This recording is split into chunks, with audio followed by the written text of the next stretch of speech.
can't wait for nobody. Kissing babies and shaking hands, man. I'm out here doing. Look, you hear me? What the fuck I got to do out here? Making it black open. And you are now experiencing the world famous Bossmack podcast. RNS, y'all. RN motherfucking S. Oh, yes. Today is a beautiful day. Happy as fuck to be up in here doing this shit. Y'all niggas already know how I get down. Nothing but good game when I come around. Bossmack top soil, y'all got to love the sound. Whoa. Yes, indeed. Here to give you what you need with the speed. Real niggas always in the motherfucking lead, though. Real niggas always in the lead, though. You feel me? Happy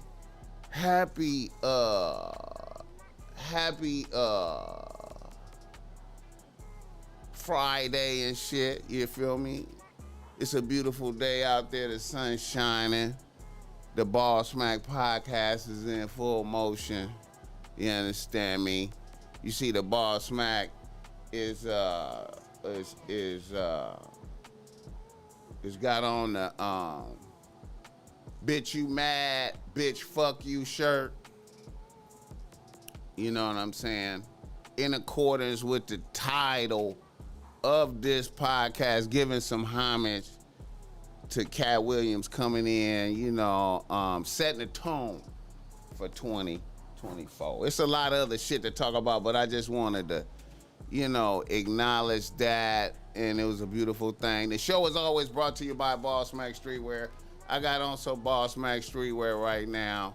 You understand me? Bitch you mad, bitch fuck you. You understand me? You know,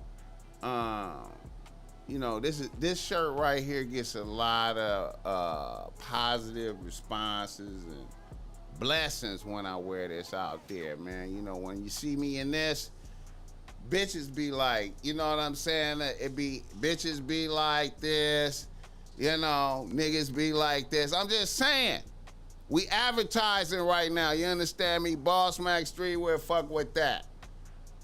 Yeah, shout out to the chat, though. Shout out to the chat. My guy is right there in the chat tapping in from the UK, straight out the back, though. Straight out the back, man. That's my guy right there. Salute, Lucci Supreme Son. You understand me? From the UK. Also, you could get the, you know, the OG bitch relax. You understand me? You get the OG bitch relax. You know what I'm talking about? You see right here. Or you could get some PG shit. I got PG shit. You know what I'm saying? Because I know a lot of y'all motherfuckers can't be wearing this shit right here in front of your bitch. You can't do it. You can't wear this shirt in front of your bitch. And it's motherfuckers that can't wear it in front of their kids. But it's a lot of y'all that can't wear this in front of your bitch. And you should, but I get it, so I got PG ones for you. Fuck with Bossmack Streetwear. Also fuck with Dubs Organic Coffee Blends right here, though. Fuck with Dubs Organic Coffee Blends. Order this online. The link is in the description. Bossmack 49, 15% off. Real nigga coffee, though. You hear me? Fuck with my guy. Cop some on GP, nigga. You feel me? I fuck with it.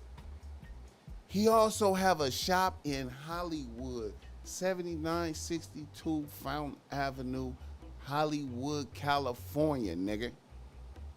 You understand me? Around the corner from the Laugh Factory and the Comedy Store, so you take your bitch to go have some coffee about 3 o'clock, talk to that bitch for about an hour and a half, 2 hours, then take the bitch around the corner to the Laugh Factory or the Comedy Store, you understand me, and enjoy some comedy. The boss might be providing plays for niggas. Shout out to the chat. Shout out to the chat. Shout out to the motherfucking chat. Let me know where you're tapping in from, man. Yeah, I'm going to say this right now off the back, man. It's a beautiful, we starting off 2024 right. We starting off 2024 right. Get the likes up for the Bossmack Top Soil. We starting off 2024 right. I like that. Shout out to Shannon Sharp, Club Shay Shay. Shout out to Katt Williams. Is Katt Williams the only real nigga big dog comedian? That's a question. Is he the only real nigga big dog comedian? As I look out there, I know it's some real niggas, it's some real nigga comedians that's little. You know what I'm saying? It's some real nigga comedians that's little. I saw a real nigga comedian when I went to Roz. When I went to Roz show. Roz was hosting some shit at the Lighthouse. And it was a real nigga comedian in her show. I don't remember his name though, but he a little motherfucker. But as far as the big dogs, Katt Williams is the only real nigga comedian it is, man. I think.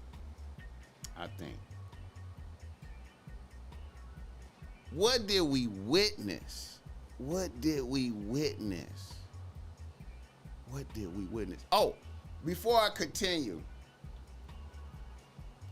if you need some game because you struggling with your bitch out there, holla at the Bossmack Top Soil. I got the reasonable race that's great. Jump in the description. Get at me on Instagram.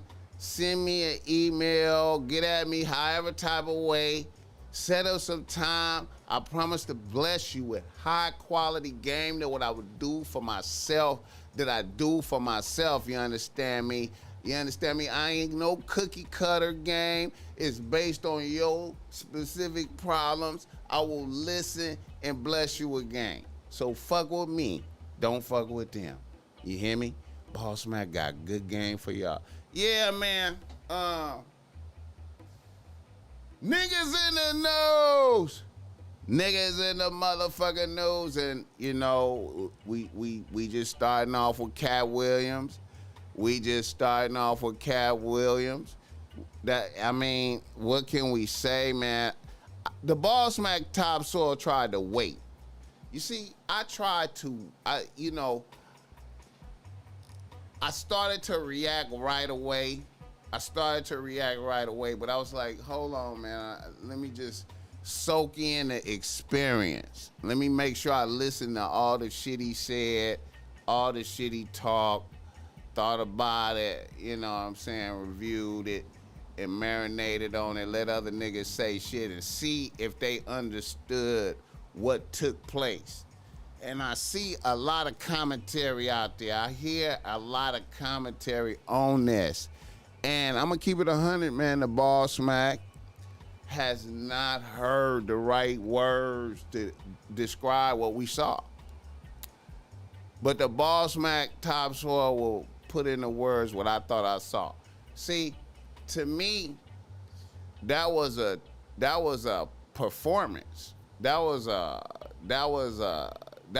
equivalent. That was like his greatest stand-up performance ever. What we saw on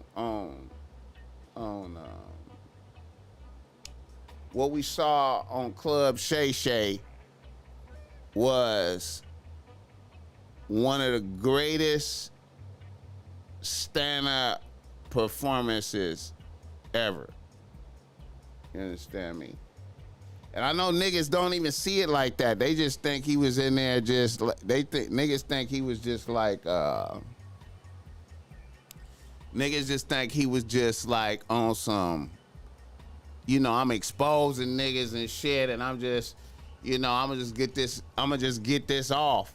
I'm gonna get this off my chest. I'm just getting some shit off my chest. Nah, that was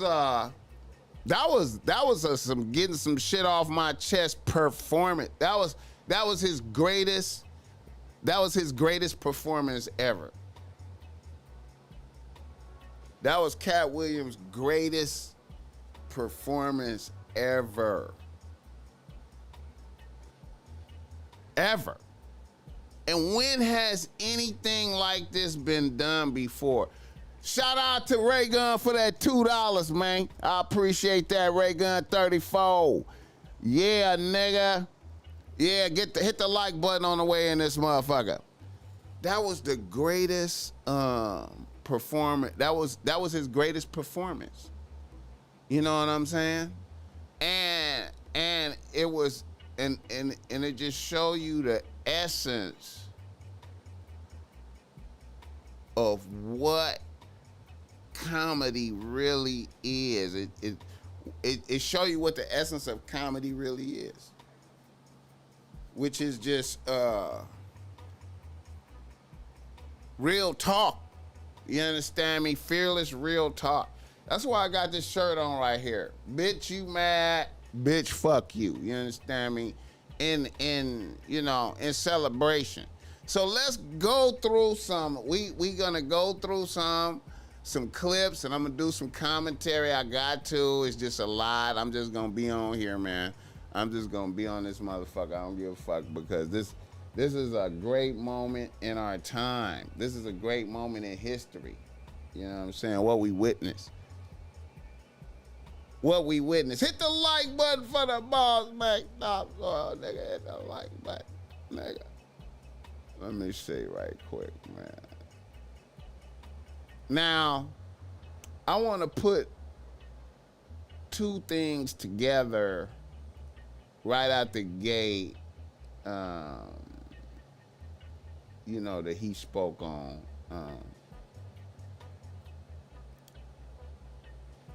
We're gonna start with analysis when he go in on Chris Tucker. Let me see. When he go in on Chris Tucker, let me get that right.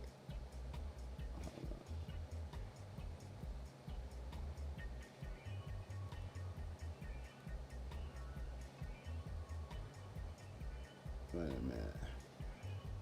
Hit the like button on the way in here, man. Quit playing with me, man. Y'all be doing a nigga dirty, man. Doing a nigga dirty in here, man, in these times, man.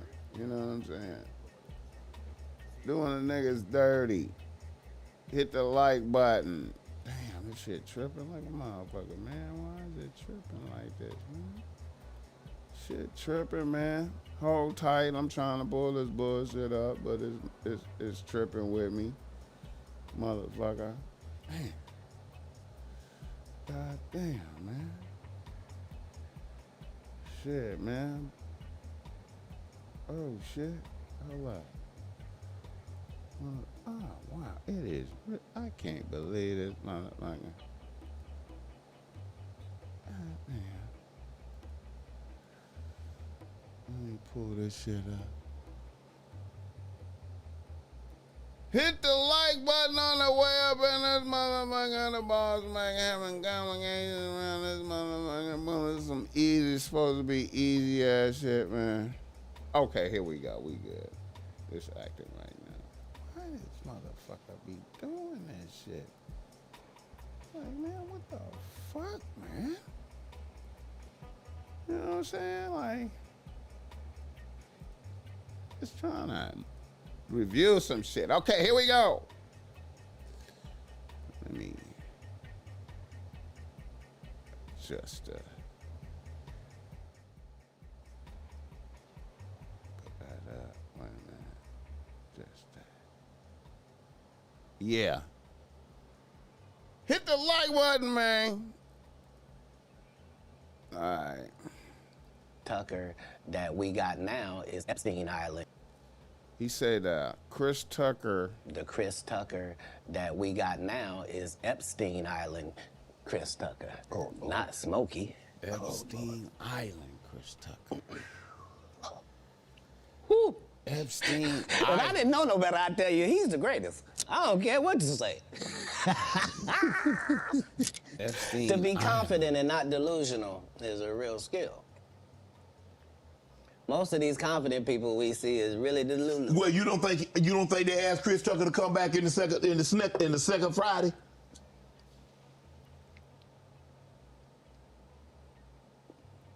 Did Chris Tucker go to Epstein Island?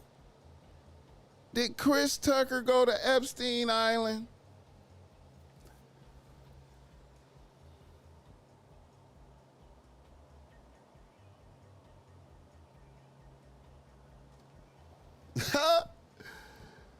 Yeah, man.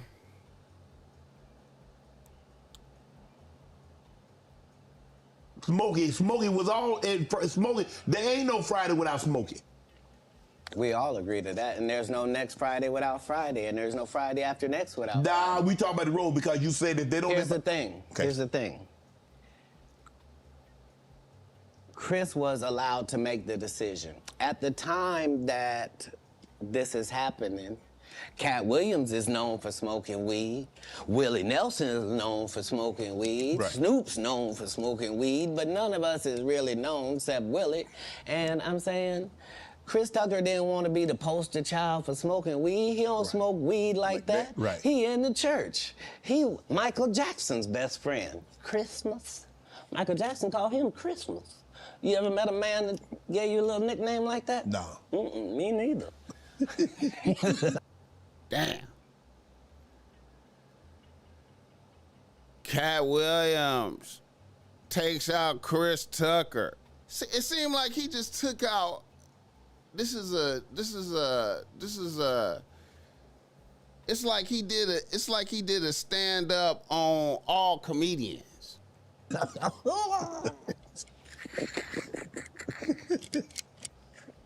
Must be the greatest.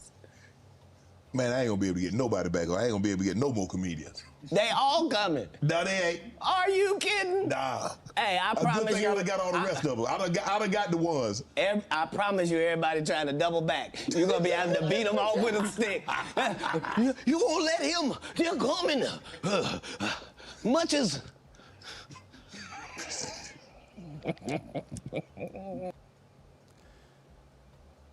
Katt Williams. Katt Williams.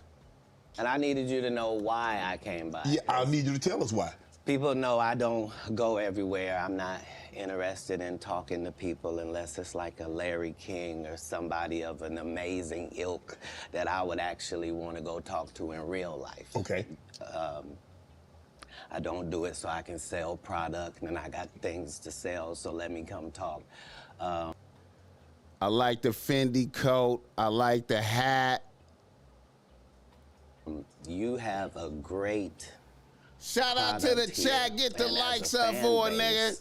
We love the attention that you spend on the guests. We love how much work you've done, how well you know them, how prepared you are. The same things that we liked about you in football. You brought that on over to here, and that's why it resonates. And the reason I had to come is because you've made a safe place for the truth to be told.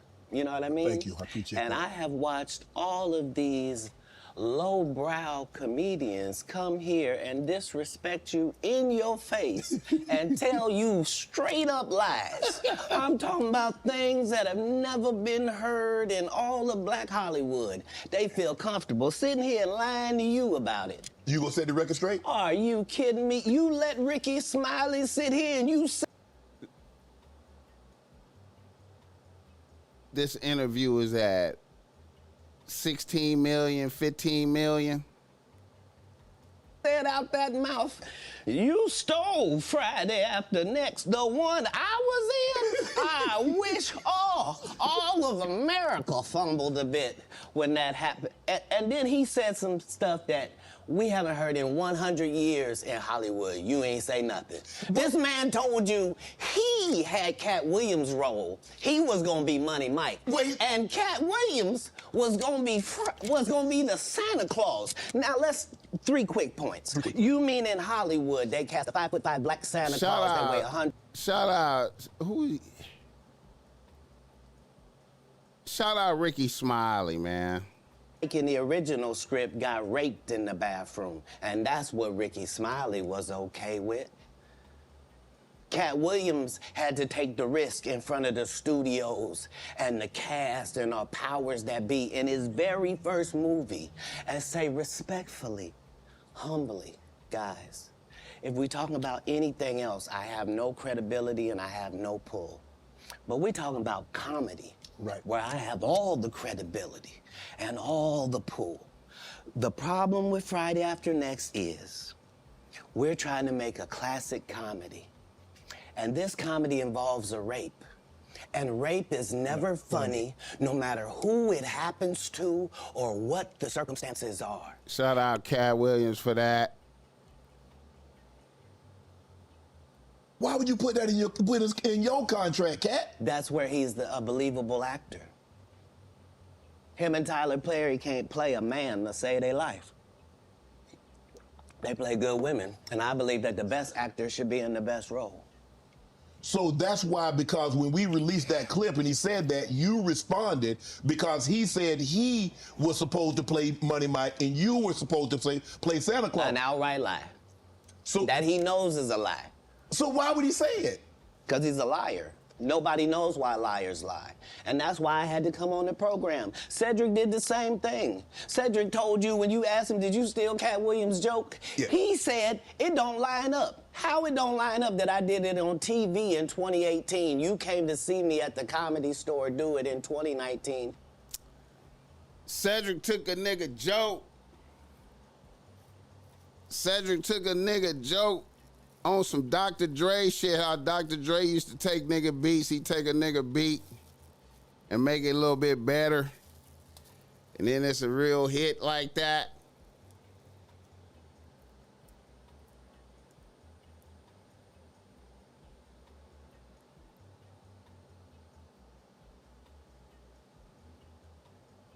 This nigga just killed off.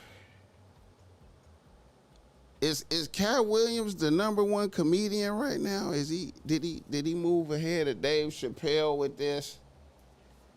Did he move ahead of Dave Chappelle with this? He destroys.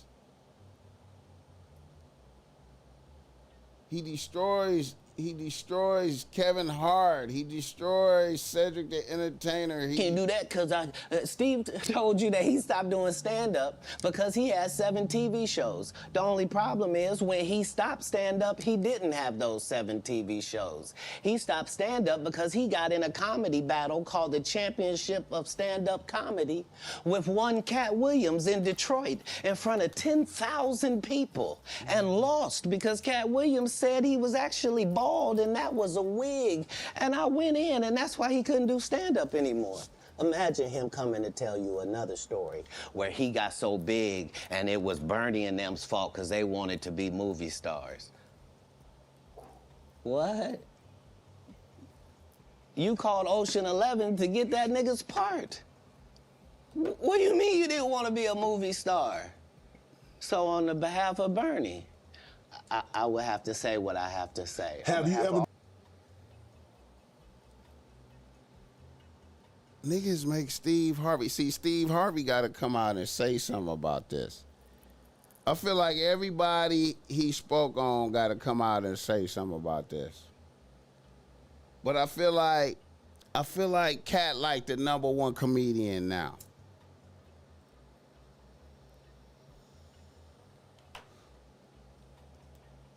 Have you ever been on tour with any of these guys? Every guy I mentioned to you is not funny out there in real life. So no. Faison's never done his own tour in 30 years. Steve Harvey don't do stand-up no more. Cedric doesn't write. I'm sorry, he doesn't write. Ricky Smiley has been playing the same old black woman forever. Like, you can't get a young fan base with that. Like, you gotta be doing karaoke around the country to make that work. Right. And he is. You gotta know what you're doing. You gotta know what you're doing out there.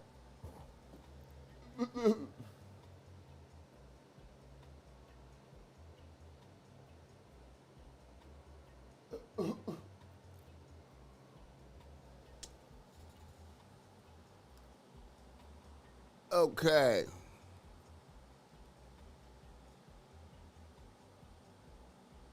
Wait a minute.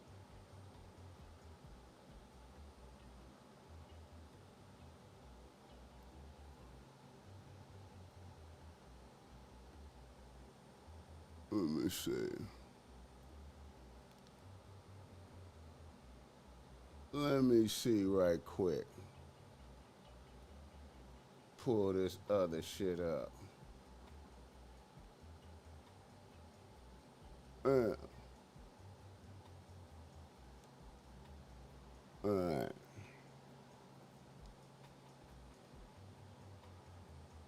Let me see.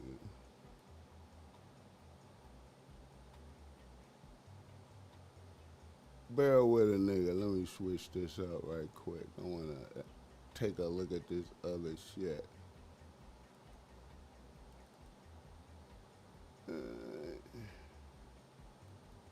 God damn it.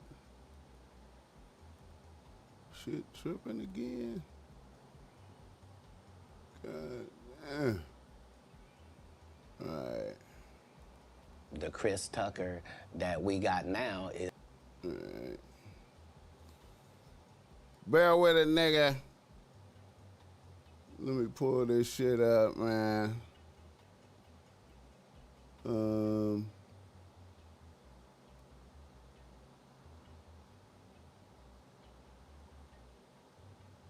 Ludacris. Puffy.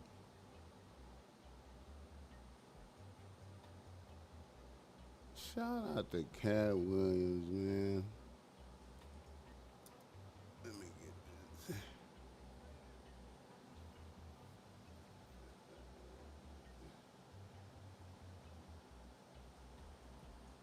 Yeah, he ain't say shit about Eddie Griffin.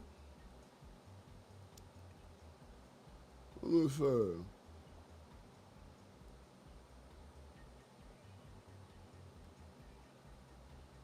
And see, this is my thoughts My right goal here. was to get this far in Hollywood and still have a virgin asshole.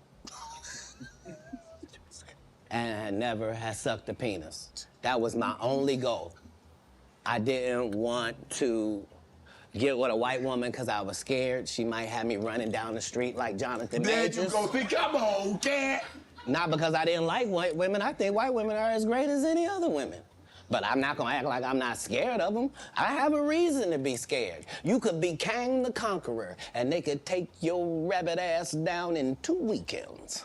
And that's the truth of the matter, so I stayed away from that. You see Jonathan Majors, what he went through, Marvel dropped him as soon as the conviction came out, and you were telling the Hey, you saw that black woman come get his charge cut in half? Thank you, Megan Good. God bless you, coming to save that slave. If he'd had to be there by himself, he was getting all four. Guilty, guilty, guilty, guilty. She came in there, was just so beautiful, they had to knock half of it off. Bless his heart. What do you think about this cancel culture? You see the situation with Jonathan Majors. I mean, for all intents and purposes, I don't know if maybe he can bounce back in a couple of years, but man, he was hot. He was hot. He was cooking. I mean, you see him in Creed, he's in the Marvel movies, and then just like that. Maybe I'm a conspiracy theory, but I thought Katt Williams said any time they make you into that position, part of that contract is you do understand whenever we want to take you down, we can, right? Part of giving you the world. First of all, they went around the world for 2 years straight telling any women that would listen that this was a good-looking Negro. Mm-hmm. Since when? When did y'all start liking a big nose? And when did y'all like a little head and a big jaw? When? Since when? That look like my daddy. When you You like black people's features like that? If this ugly nigga is good looking, then all niggas is good looking. Man, like I said, this is like probably one of the greatest performances ever done off real nigga shit. Shout out to this nigga, man. Shout out to this nigga. And shout out to the chat, though. Shout out to the chat. The love and the hate. You feel me? The love and the hate. Get the likes up for it, nigga. Hell yeah, man. Let me turn this shit around, man. Shout out Katt Williams, man. One of the realest, I guess this is the realest performance ever. Are you related to Luda? No, so there was a crossroads where we were both invited to an Illuminati thing, and it had to be one or the other of us, and decisions had to be made. So it was both of us, we were equal. One of us had to cut off all the hair and couldn't do the sideburn thing no more with the points. And the next person they said was going to get $200 million because they were going to pay him $10 million a movie to do 20 movies. And that's how the conversation happened. One of those persons turned out to be Ludacris, and the other person turned out to be Katt Williams. Now, one person ended up with a light-skinned, ugly-faced wife that's never done it. Remember I told you that if I say that, it applied to 7 people? Yes. It's part of what they give you. Okay? I didn't get it. I'm not mad about it. How much money they give? 200? Sir, Fast and Furious on its own. Is Katt Williams the only real nigga comedian out there right now? Chad, let the Bossmack know. Is Katt Williams the only real nigga comedian? What number right 10. now? 200 million. I might need to get me one of them more women look the same. That's what they all end up saying at the end of the day. Kevin told you he wasn't gonna wear no dress until they offered him the dress, and then he put it on. And what did he say after he wore it? I made my own decision. Duh. But you didn't make it before they brought it up, did you? It's okay. It's all right. This is the realest stand-up performance ever, bro. Martin tried to put me in my first dress. When he had to go on his hiatus, he tell me, Katt, when I come back, I need you. You my young partner, you my brother in comedy. When I come back, just promise me that my next movie, it'll be me and you. We gonna do it together. He gotta be the number one comedian now. I said, Martin, you got my motherfucking word, my nigga. Go do what you gotta do. When you come back, I'm in your movie. Don't trip. I don't need to see the script or nothing. You know, we get in that office and this fool pull out Big Mama's House 2. I almost died. And I gotta read this script from all these good white people where this nigga want me to get in a dress with him. And I'm literally saying to everybody, why is he in a dress again? You already played the old lady as an FBI agent. We can...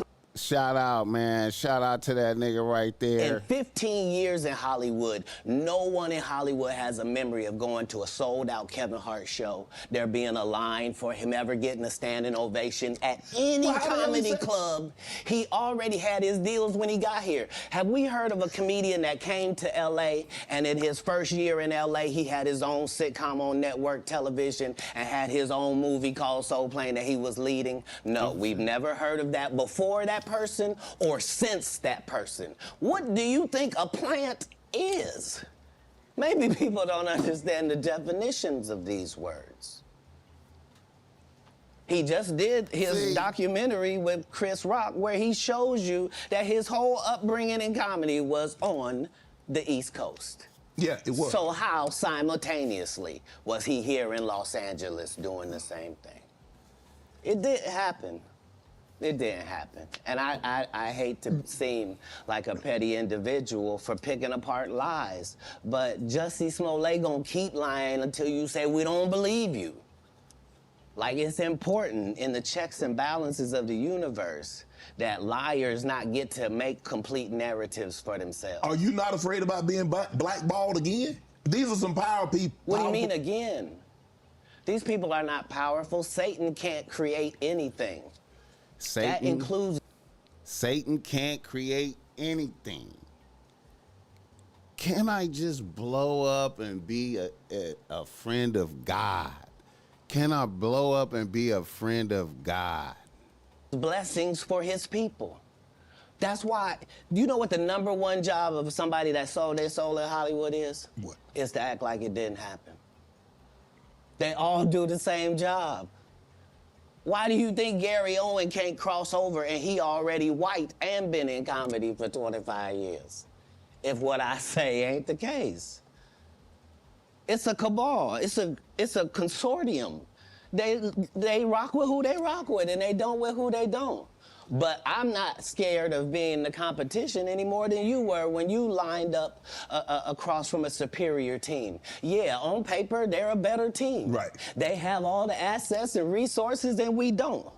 But let us get on the line, boy, and see. That's how I feel about podcasting, what he just said right there. That's how I feel about podcasting. You feel me? If that factors in, I guarantee you it won't. Wow. Because Shannon Sharp got to be a different person than that other person.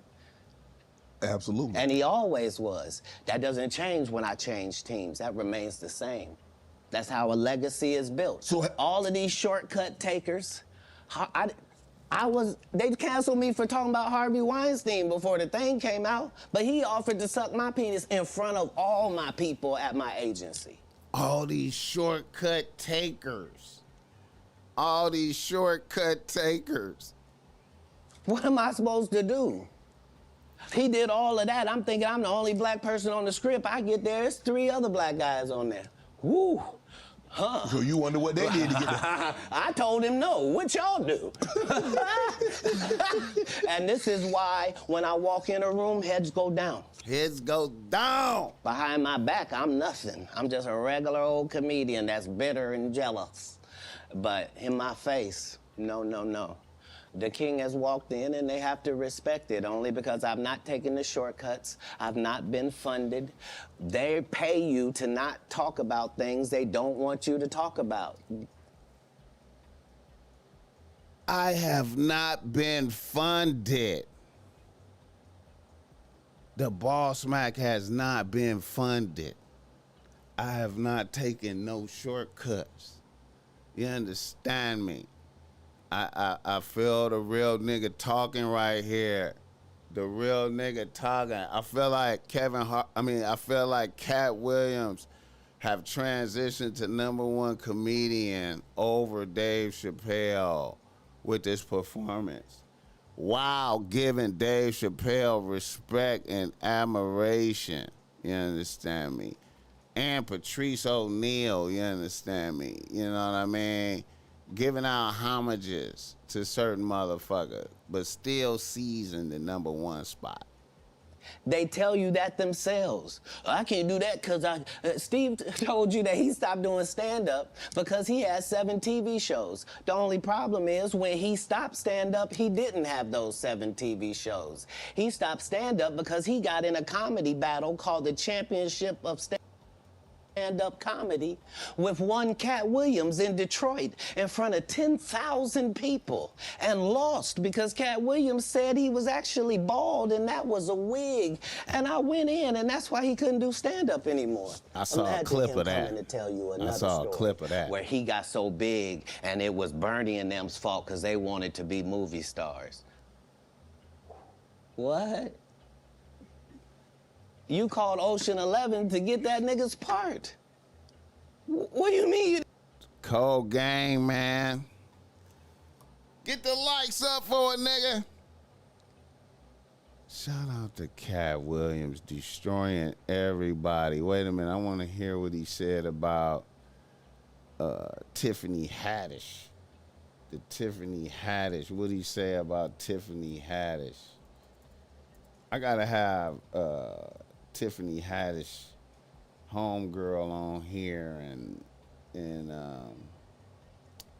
have her break down some the fallout behind the scenes with the comedians for real behind all this. You know what I'm saying? Shit, wow, man. Get the likes up for a nigga. Get the likes up for a nigga. Get the likes up for a nigga. Let me see if I can catch some other shit. Let me see. What that nigga? I wanted to see some other shit he was speaking on.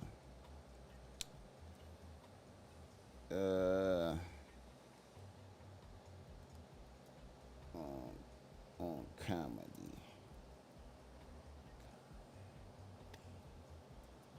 Yeah, let me see. Bear with the niggas and hit the like button on the way up in here, man. We just going through this shit.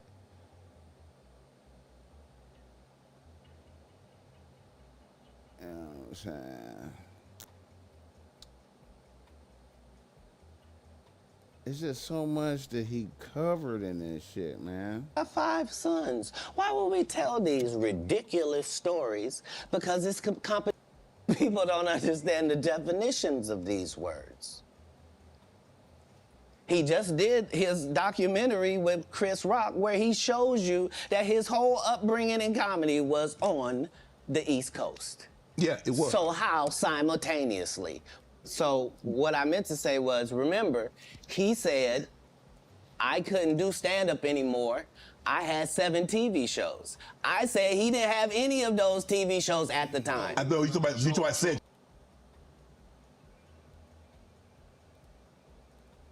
Everything that I would say that I wanted to be was something that didn't exist. And they would never give me credit for it because I needed to say a doctor or a lawyer, but that's not what I wanted to be. So your parents weren't as supportive as you would have hoped because you were wanting to be things when you got older that they had no knowledge of or it didn't exist at the time? No, it wasn't that. It was, I'm saying I'm almost 100 years old right now, but if we go outside right now, I can run a 4.340 or sub. I can do a 4.16 if I'm Oh, there's short. Jimmy John's across the street. We can order a sub. But oh, you've been on the submarine. That what you sub? So back then it was even greater. So you got this guy that all the coaches want to play. Man, Cass, don't do that. Hold on, because I'm 5'5" in the 5th grade. I've been this high my whole life. Like there was a portion of school where I was one of the big dudes. You would become ineligible. Why didn't you want to take that opportunity? I didn't see it as an opportunity. When I got in there, all the students were wearing lab coats, and it seemed this last interaction, somebody could have not made it. And we both understood that was all bad. What was the disagreement about? If you say that my family is very religious, just say I'm not. So anything that I'm going to do is going if this went down. And so part of leaving was the hope that it would be okay for them because none of them. The Santa Claus was a crackhead. He just had that outfit on. That's what I couldn't have played. Okay. Like I couldn't have played a black guy that got raped in the bathroom. Right. So at any point in time, did you like, man, I made a mistake, man. I should have stayed my butt in Ohio, man, because this ain't what I signed up for. I didn't experience anything once I left home that I hadn't signed up for. If anything, it saved my life. Me being homeless for that small period of time allowed me to see all of the people that were in that situation and to see that these were lawyers and doctors and teachers and that these people were white and black and Asian and Indian. And the only thing that all of these homeless people had in common was They made a bad decision and aligned themselves with drugs. And I interviewed them all. What drug? What? And guess what, Shannon? What? Nobody had a great story. Nobody had a great story of what meth had done for them, what crack had done for them, what cocaine had done for them, what heroin had done for them, what speed had done for them. Nobody had them stories. Everybody's story was, I had my life together. And then I decided to do this dumb thing. And I lost my wife, I lost my house. Beautiful. Beautiful. Beautiful. I don't know, it seemed like in order to have greatness, you just gotta suffer. You gotta go through it. You gotta see the realities of this motherfucking world, man, to be able to speak upon things. You know what I'm saying? And then once you've seen the ugliness and the fucked upness and just been with the people, man, like you gotta just be with you gotta be out there with the people, man. You gotta be with the people. How do you stay on top of game like this? You gotta be out there with the people. I lost my cars, I lost my reputation, and I'm now out here sucking penis in the woods. What? Talk about scared straight. You ain't got to worry about me. If it ain't weed or nicotine, you won't see me touching it. I don't want no parts. I done seen what these things can do to people. Anything that take over your free. Shout out to the chat. What you say is my clothes 100% material?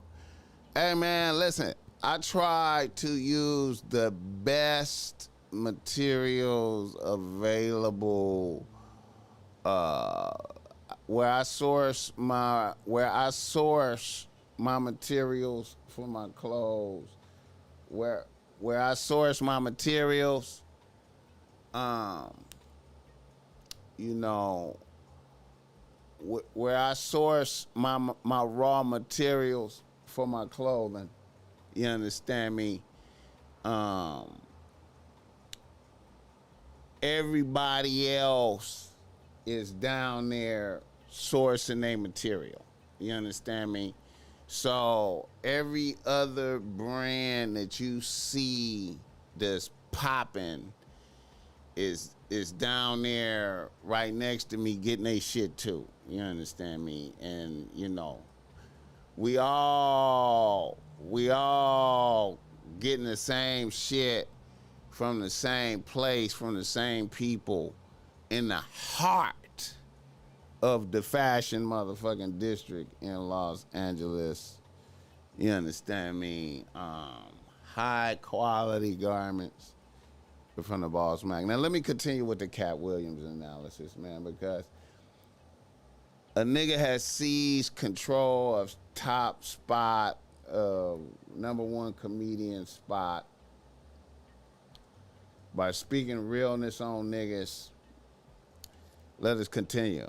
I want to get is the devil itself.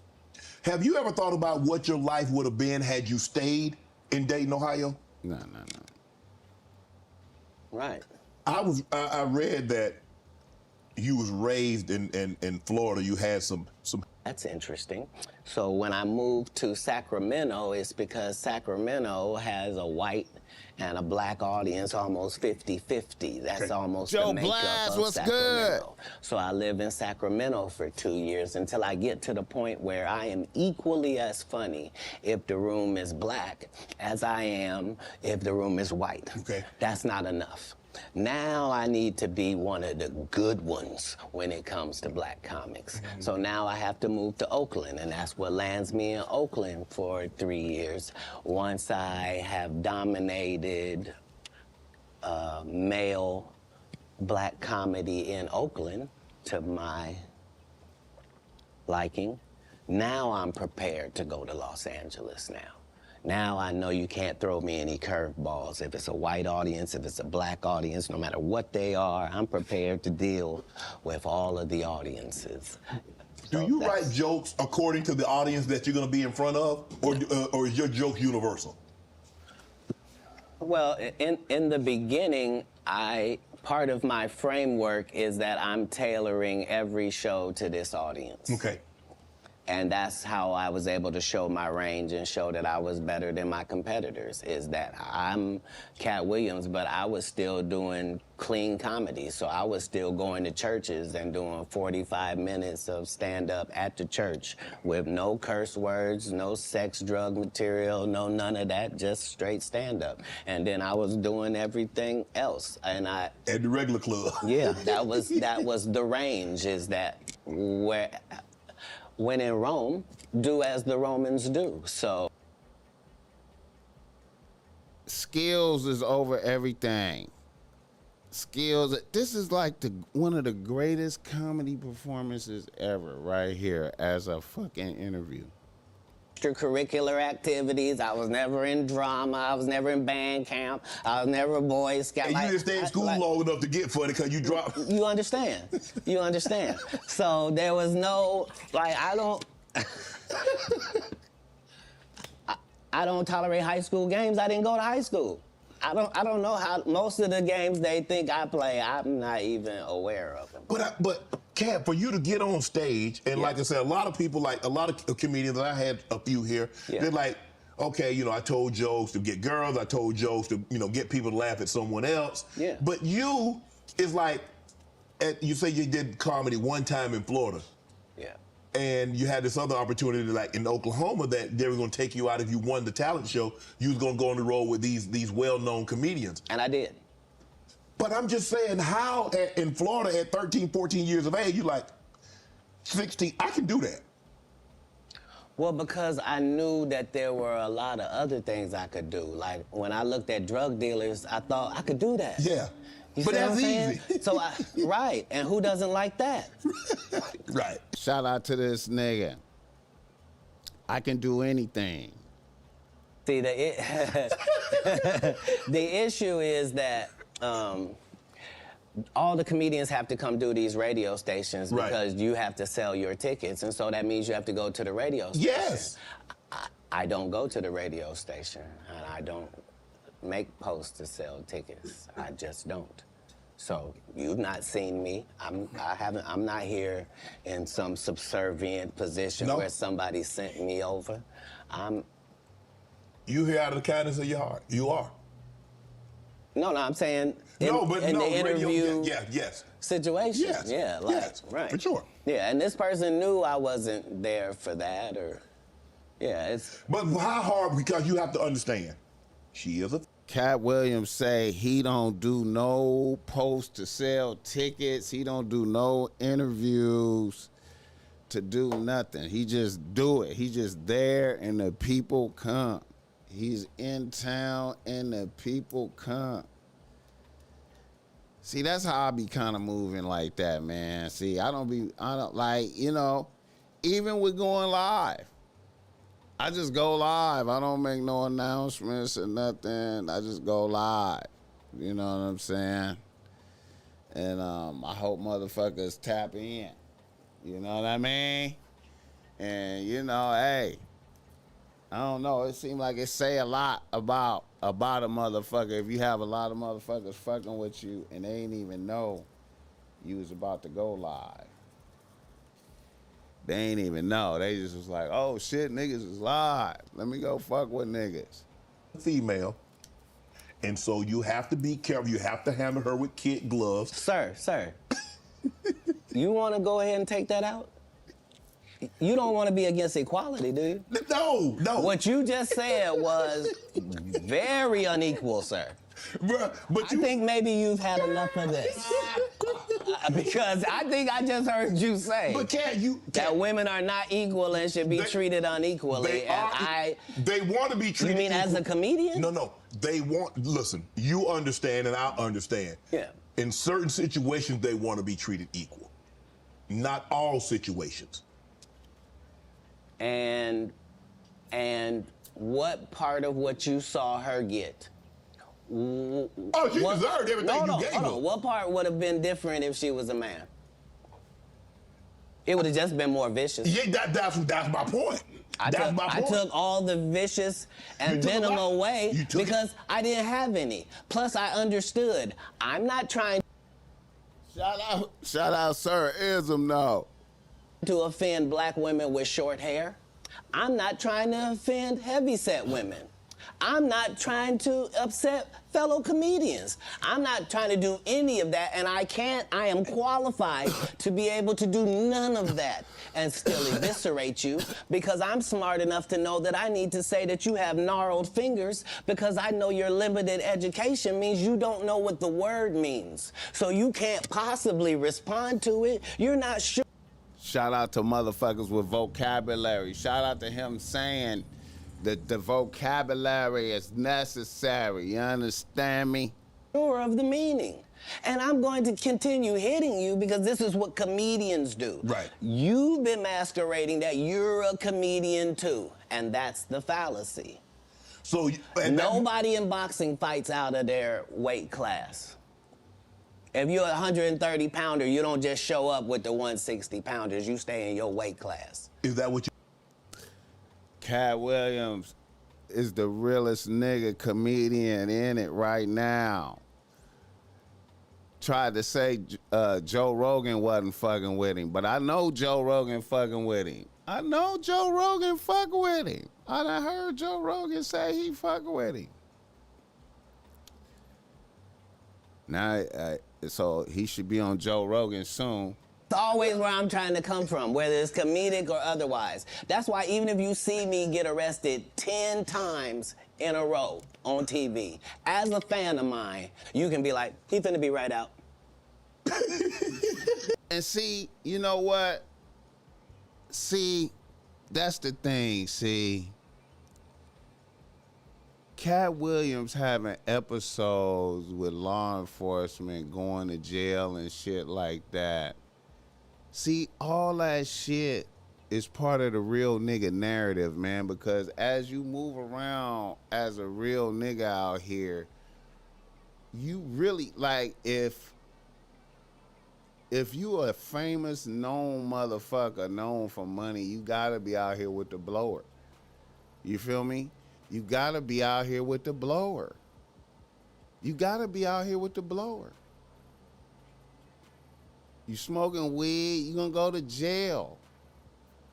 Real nigga lifestyle is you gonna end up like, you gotta live life. See, that's how you know his comedy is always good. See, that's the secret to comedy, man, is life, man. You gotta live life. You gotta live and observe life and speak upon it. And if you, and see, I always was fascinated at how, like, you know, comedians, like, they blow up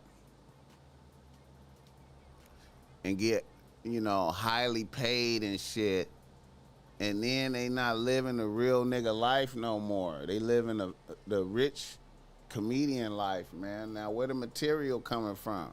So you gotta immerse yourself in the realness. You gotta immerse yourself in life. Life is its only way. Yeah, but they just said he didn't do it. He couldn't have. It's stupid. Why would he do something stupid knowing he got to come back and talk to us? Nah, they respect that every time it happens, I'm gonna be free as a bird sitting out here talking to you about it. That it really was what I said it was. That's all. You end up, you come down, you're in LA. Yeah. Now, I'm reading Katt Williams won Cedric the Entertainer's and Anheuser-Busch Best Los Angeles Comic Award. Did you win that award, won Katt Williams? It's a simple yes or no. It's not a rhetorical question. It's a question that probably should have been asked to Cedric the Entertainer. I'm asking you. I got you here, though. I know. I couldn't believe Cedric didn't get asked that question. You still a dude's joking and giving an award, and then 10 years later, you don't know nothing about it. Man. Shout out to the sharpness of Katt Williams pressing him about not asking Cedric the Entertainer that question. You are accused of stealing jokes from Katt, but he won a competition that you had.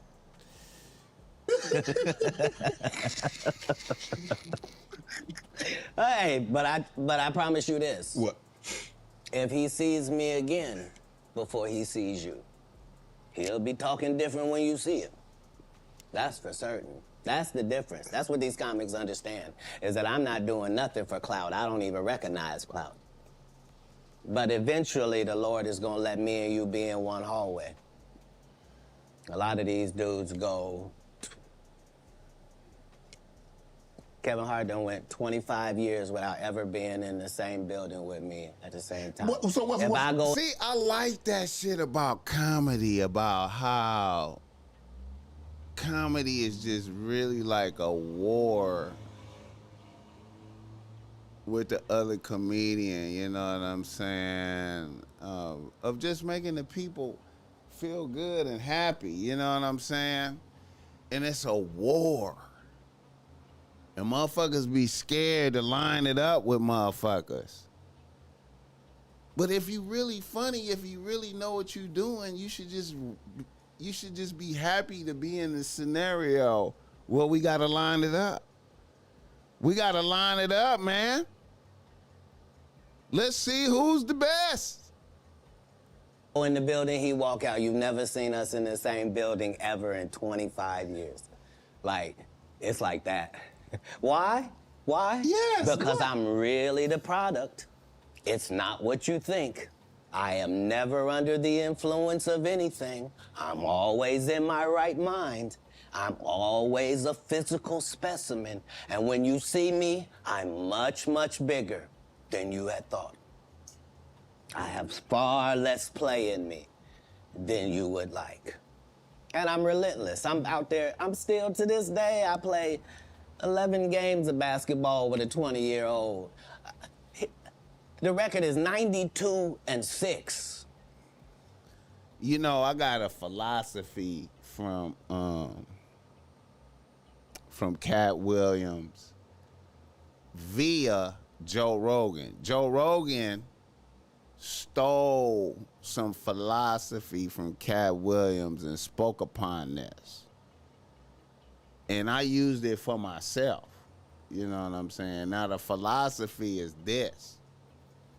See, before I do anything like this, what I'm doing here for y'all, providing game, podcasting, doing this, I'm not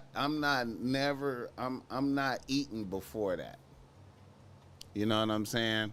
I come and do this and make sure I have not eaten and I'm in a state of hunger. You know what I'm saying? So that the Bossmack is able to deliver the highest quality game from a aggressive position of trying to really not in a state of relaxed. I'm in a state of aggressive, trying to deliver. You know what I'm saying? You know, no leisure in it. I stole that from Katt Williams right here. This is just in the yard, just to the rack, just cause.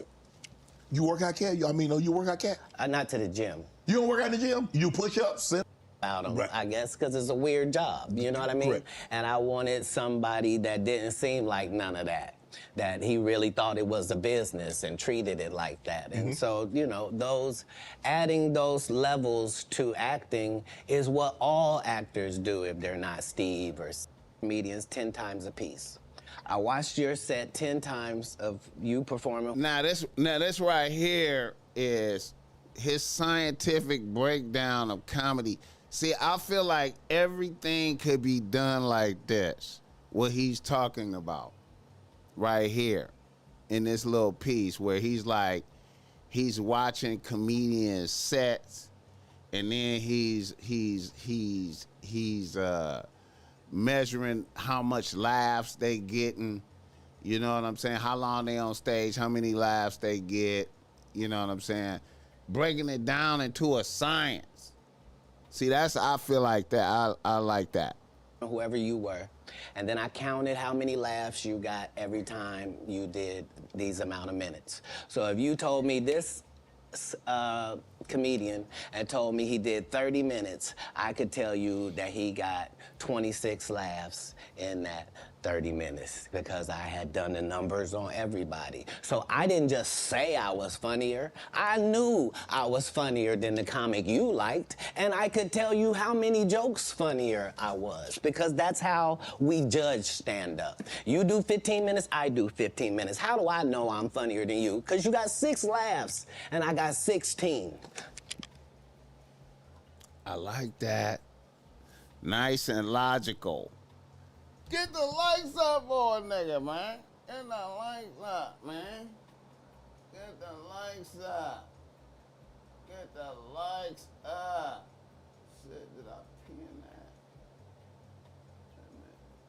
Let me see if I pinned that page.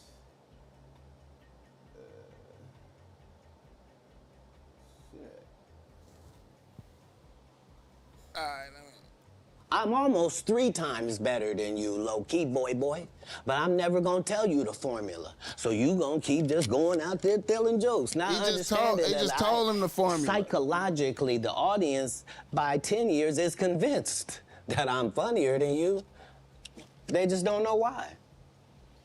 Because I'm putting out more content, better. I had Terry Crews on here. He said at the time that you did the movie, you were homeless. Is that true?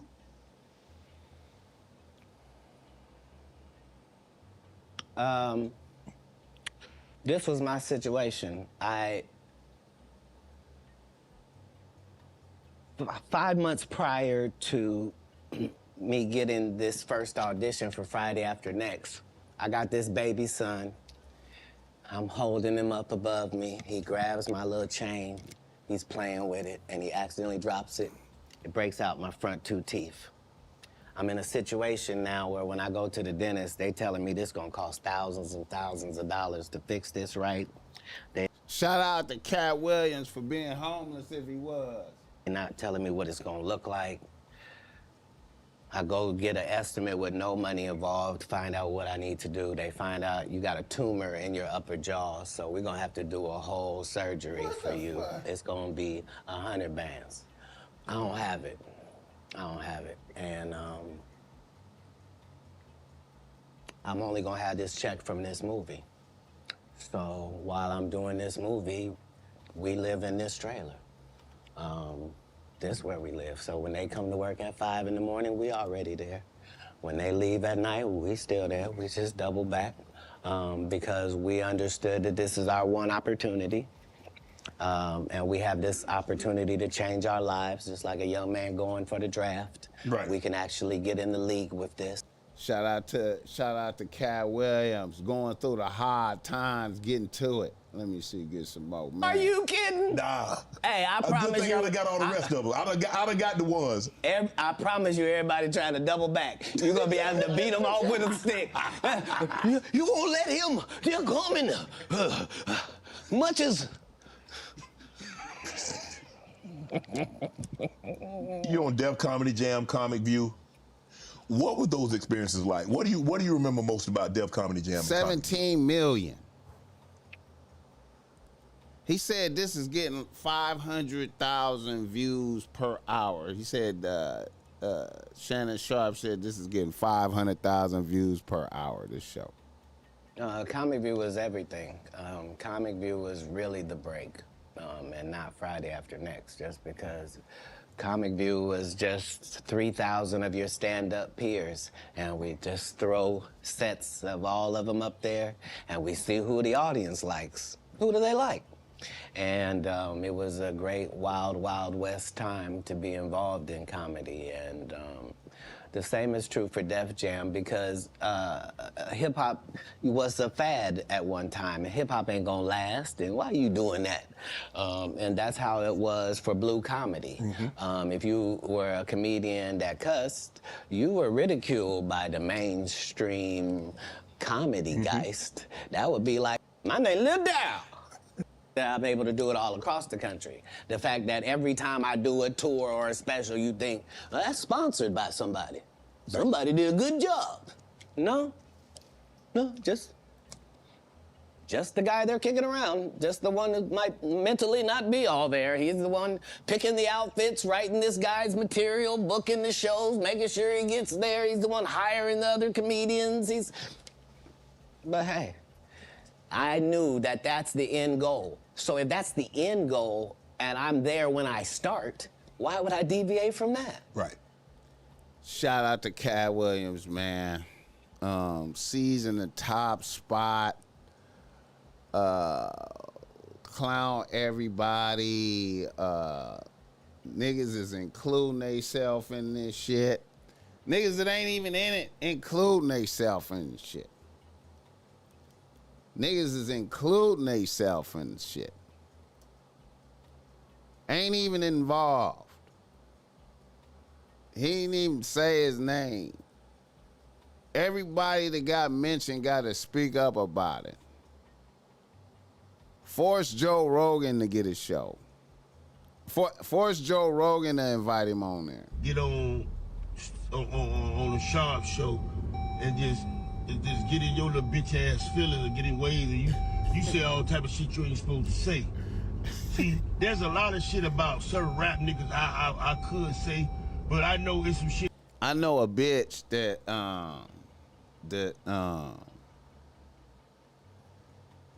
Trick Daddy was wanted to trick on heavily. He wanted to trick on her heavily. He wanted to bless her. And she was like, I can't do it. I can't do it. I don't need shit. I'm straight. I can't do it.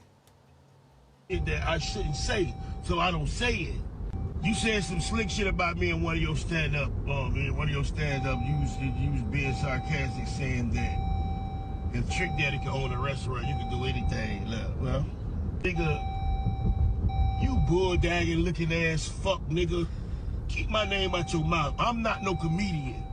I'm a street nigga first. Okay? He gonna kill him. Keep my name out your mouth, bitch ass nigga. He gonna kill him. Keep Ricky Smiley name out your mouth. Keep all OG's name out your mouth. If you don't like a person, you don't say it. I've told people that I didn't think you was funny. I ain't never say I didn't like you. And I'm glad I didn't never say I didn't like you, because by me not thinking you were funny, I actually saw you one day and I was laughing my ass off. I was crying laughing one day. Remember that little boy put you in the headlock? I was crying fucking laughing that day, nigga. Listen, man, stop talking about other niggas to be relevant in the game, the trend. Because you was trending today, and I'm going to be trending tomorrow on your bitch ass. And I'm with whatever you with, nigga. And every nigga, every comedian, everybody who you told a story got more money than me and you. You on my level, bitch ass nigga. Ha ha. The joke on you, bitch ass nigga. You ain't funny. You're a fucking joke. Stop making fun of other niggas.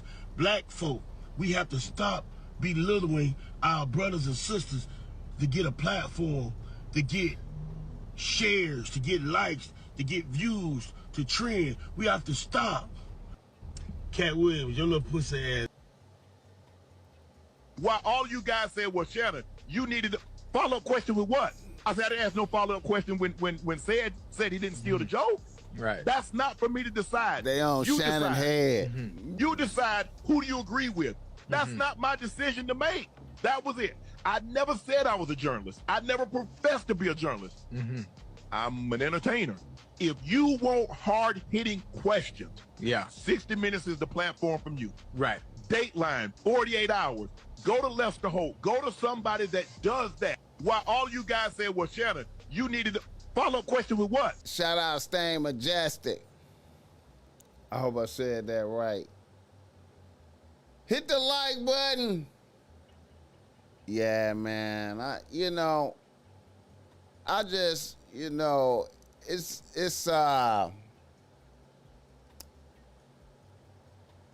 shout out to that nigga, man.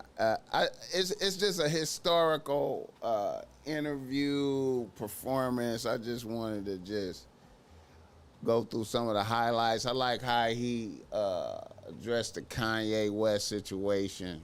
You know what I'm saying? Everything he said, he was on point, man.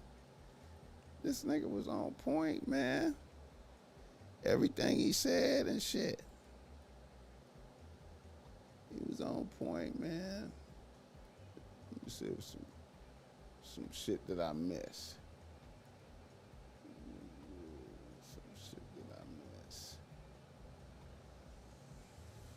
Is there some shit that I missed? Wait a minute. Okay, here we go. Let me see. That's how I got in this position. I sure hope I have Club Shay Shay after this air. It's gonna be in a dimension it's never been. Yeah, it's gonna be. The greatest thing floating in I might be out of 2024. business. Imagine knowing you in a viral moment while the viral moment is happening. Afterwards, no way.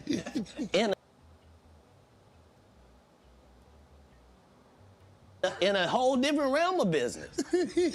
Oprah coming next. Once I establish this as a place of truth, Yeah. oh yeah. Watch. God's people ain't that few.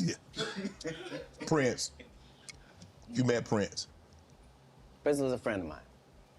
He was a friend of mine. What was those conversations? Because look, I mean, sometimes we don't Shannon really coming through. understand or appreciate someone until they're gone. I did. I was a big Prince fan. All of his stuff. Yeah. Because he could play all the instruments. He could sing. He could dance. He was an entertainer that could sing. And what he wrote, I mean, who thinks of Cherry Moons? Who thinks it snows in April? Who a raspberry beret or pink cashmere? The purple rain, the things that he wrote about. Well, like, bro, who mind goes there? Yeah, he was unlike anybody in the world. He was just an amazing individual. I was Katt able to meet him when I legit was sad. 12, and I knew him my entire life through all of his changes. I was able to assist him many times. If you go look at Prince's car collection, you'll see that Prince don't have not one car Katt Williams ain't got. He got the Prowler from Friday After Next in there. He got the same Bentley as me, because we share certain things. Our connection was lyrics, musical lyrics, women, and cars. And those are the areas where he trusted my opinion on things. And that's where I got to be helpful in his life. And he was helpful in mine in really all different types of ways, especially about the business, as far as being a black man that was rich in this business at 18 years old, had already did his first $1 million contract, had already broken records, was determined that he didn't want to be like anybody else, was so. And then you never put Mark Curry on your show or nothing. If you don't say anything, these dudes will run over you. I don't know if you know how bullies operate. But if you don't stand up for yourself, there really is nothing they won't do. Right. You're a very generous man, Katt. You were the sole sponsor of Melba Moore getting a star on the Hollywood Walk of Fame. You did all that on your own. Why? Do you have a personal relationship with Melba? No. I understood that she was a black woman in a time where it mattered what you look like, and they had a certain thing that they needed you to look like and act like in order to be successful. Right. And she just never did that. She wasn't tall enough. She wasn't fine. They didn't like her looks. They didn't like that her hair was natural. They talked crazy about her, and yet she still made all of these achievements. And I'm understand, I'm already in the Comedy Hall of Fame. Katt Williams got many good deeds. Man, many good deeds. Many good deeds. I seen him do a good deed. I seen him do a good deed one time. You know what I'm talking about? I seen it. Get the likes up for a nigga. I seen him do a good deed one time. I seen him take care of Lunel. What's that, Lunel?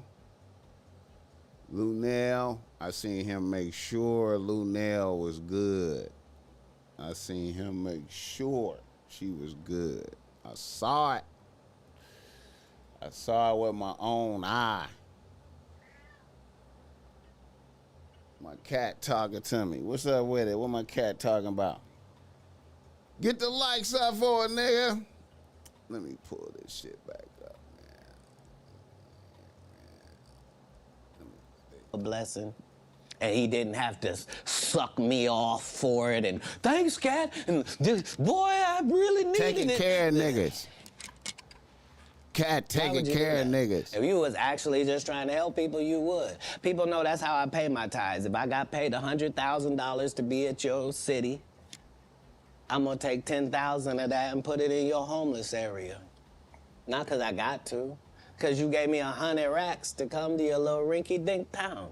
Who would I be to not pay my tithes back to your town? That's how I got in this position. Wow. God will always bless you. You adopted 7 kids. Why?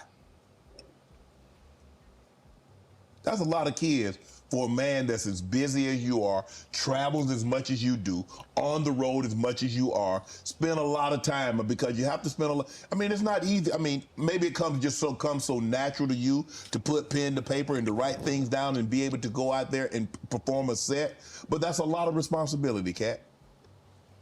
Right. Right. But if there was a God, niggas is pulling up. What would he think about you if you did that? I'm saying let's say, for example, that God is real. Yes. Okay? Right, and let's say he be looking at what you do. Yes. What would he say if you did that? He said, that Cat, that's a very kind gesture. That's very generous of you. My whole life, since I was telling you when I was young and it was asking me what I wanted to be and nothing I wanted to be. Game right there, though. I wanted to be God's friend. God's That's friend. a weird thing if you're an atheist. If you're an atheist, I didn't even say God's that. friend. But if you believe in God and I tell you that I wanted to be God's friend and I wanted to even go to Hollywood and still be God's friend. If I told you that was my aim, you could understand where I'm at. Like, I promise you, no jealousy, no bitterness, none of that. I got exactly what I was trying to get. I haven't been shorted in any way. God's friend. 7, 8 kids, single. You gonna get married? You remember the conversation where it was me? Yes. And I didn't know what was gonna happen to my 2 little brothers and it was just gonna be out there? Yes. So when it gone full circle and I'm one of the richest men that ever lived. And I don't mean, please don't look at my net worth. I saw my net worth. I had that on me. I don't even. I saw my net worth and I had that on me. What I'm saying is, like, I'm saying my net worth is less than my last Netflix deal. You understand what I'm telling you? Make it make sense. But I'm fine. Jesus was poor. Jesus ain't had nothing. So why don't we be mad you say I don't have nothing? They ain't had the amenities they had back then, okay? Say it again? We got different amenities now. Not more than gold. Gold was the amenity of that time. We still got gold. Gold still running. They have no Rolls Royce. They got you can buy an ass. That's what they call it in the biblical time. They were cheap.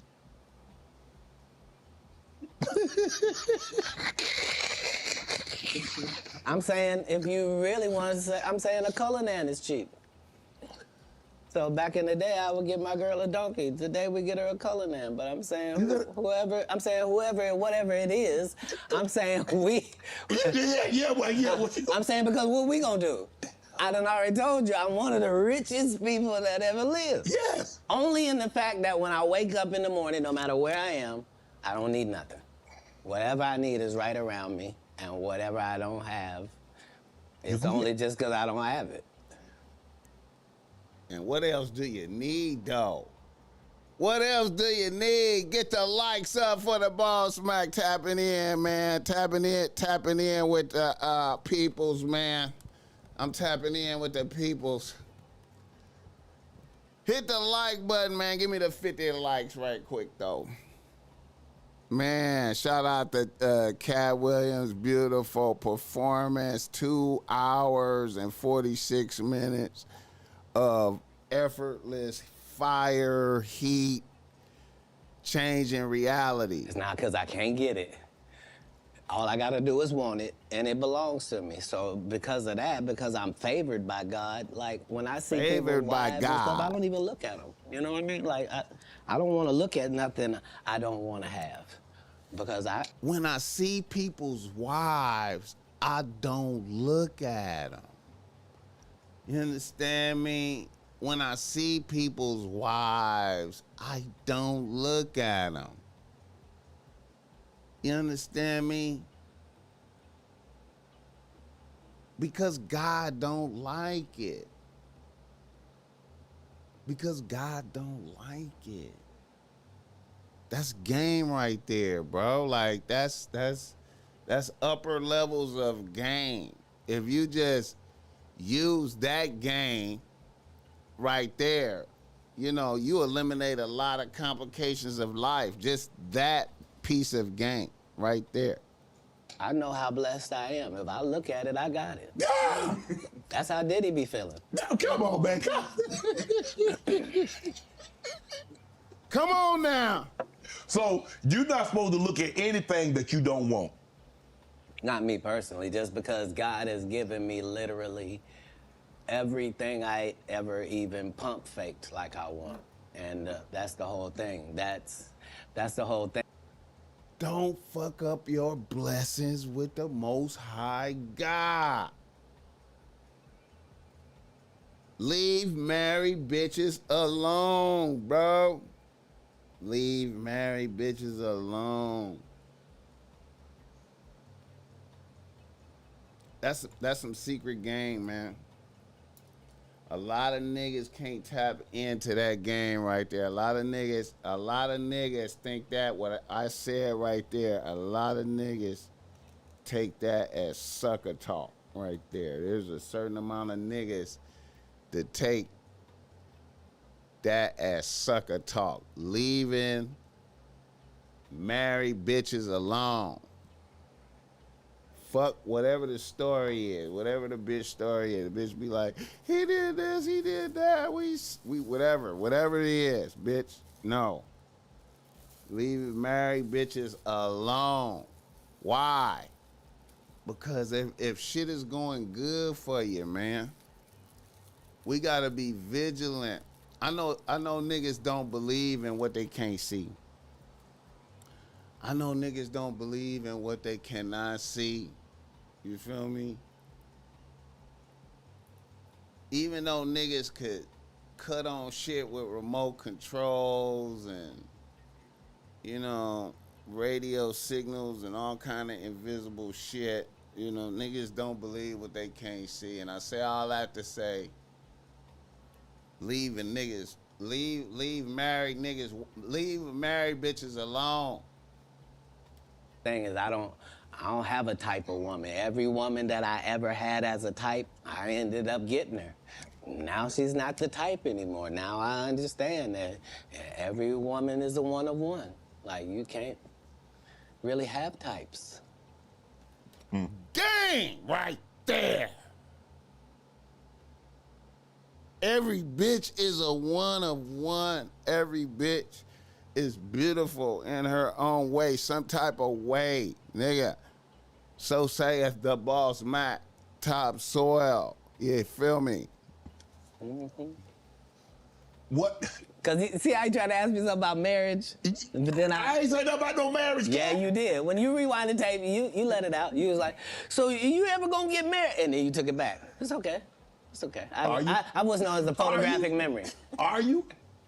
I'm not against it. Like, most people that are not married is because they're afraid of commitment. It's Right. not that like that for me. It's just the whole time I wanted to be married, I had kids, so I had to try to fill my wife's place before she got there. Right. So I'm already got kids without a mother, but so now I got to be doing laundry. I'm washing dishes. I'm reading stories. I'm having to nurture.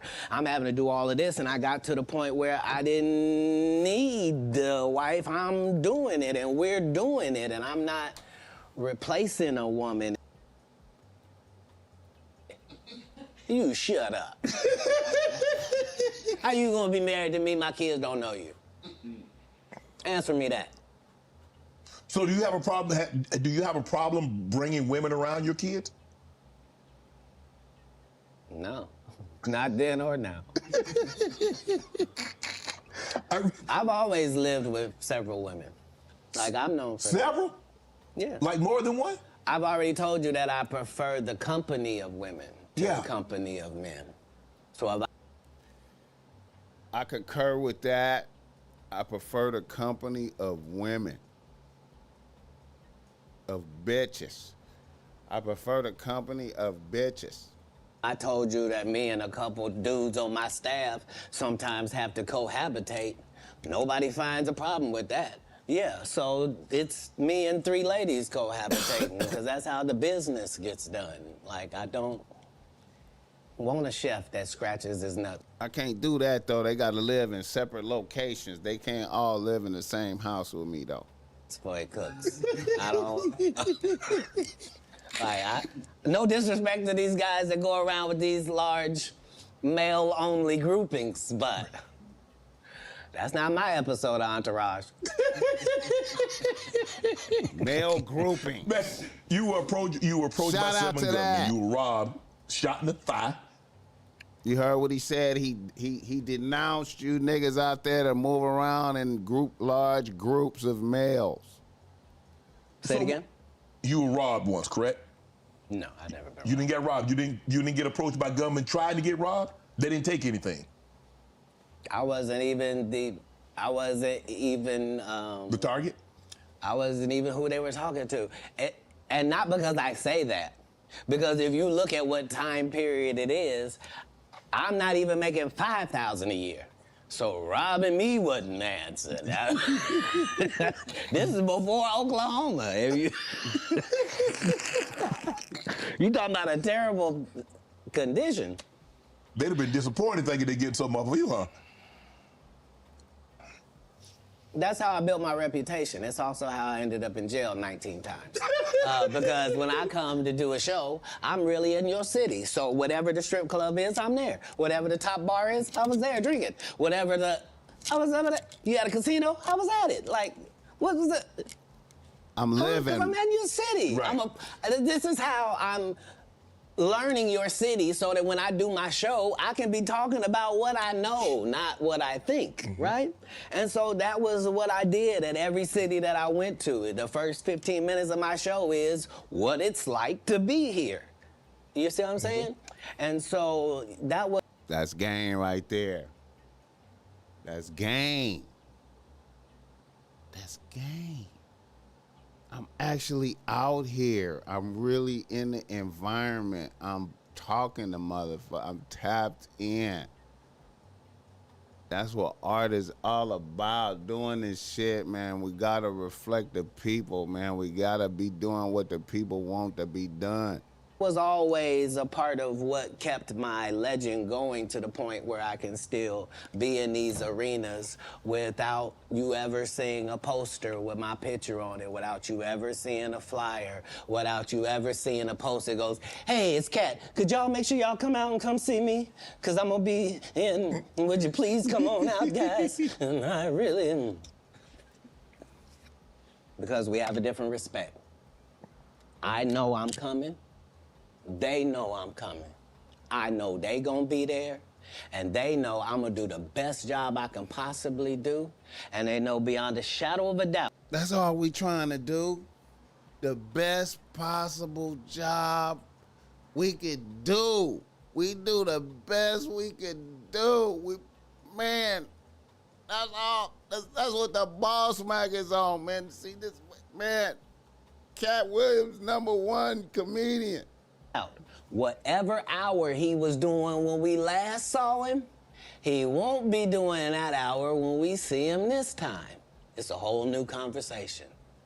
And because I've never strayed from that, they've never strayed from their part. Keep bringing your game, nigga. Keep bringing your high quality game, nigga.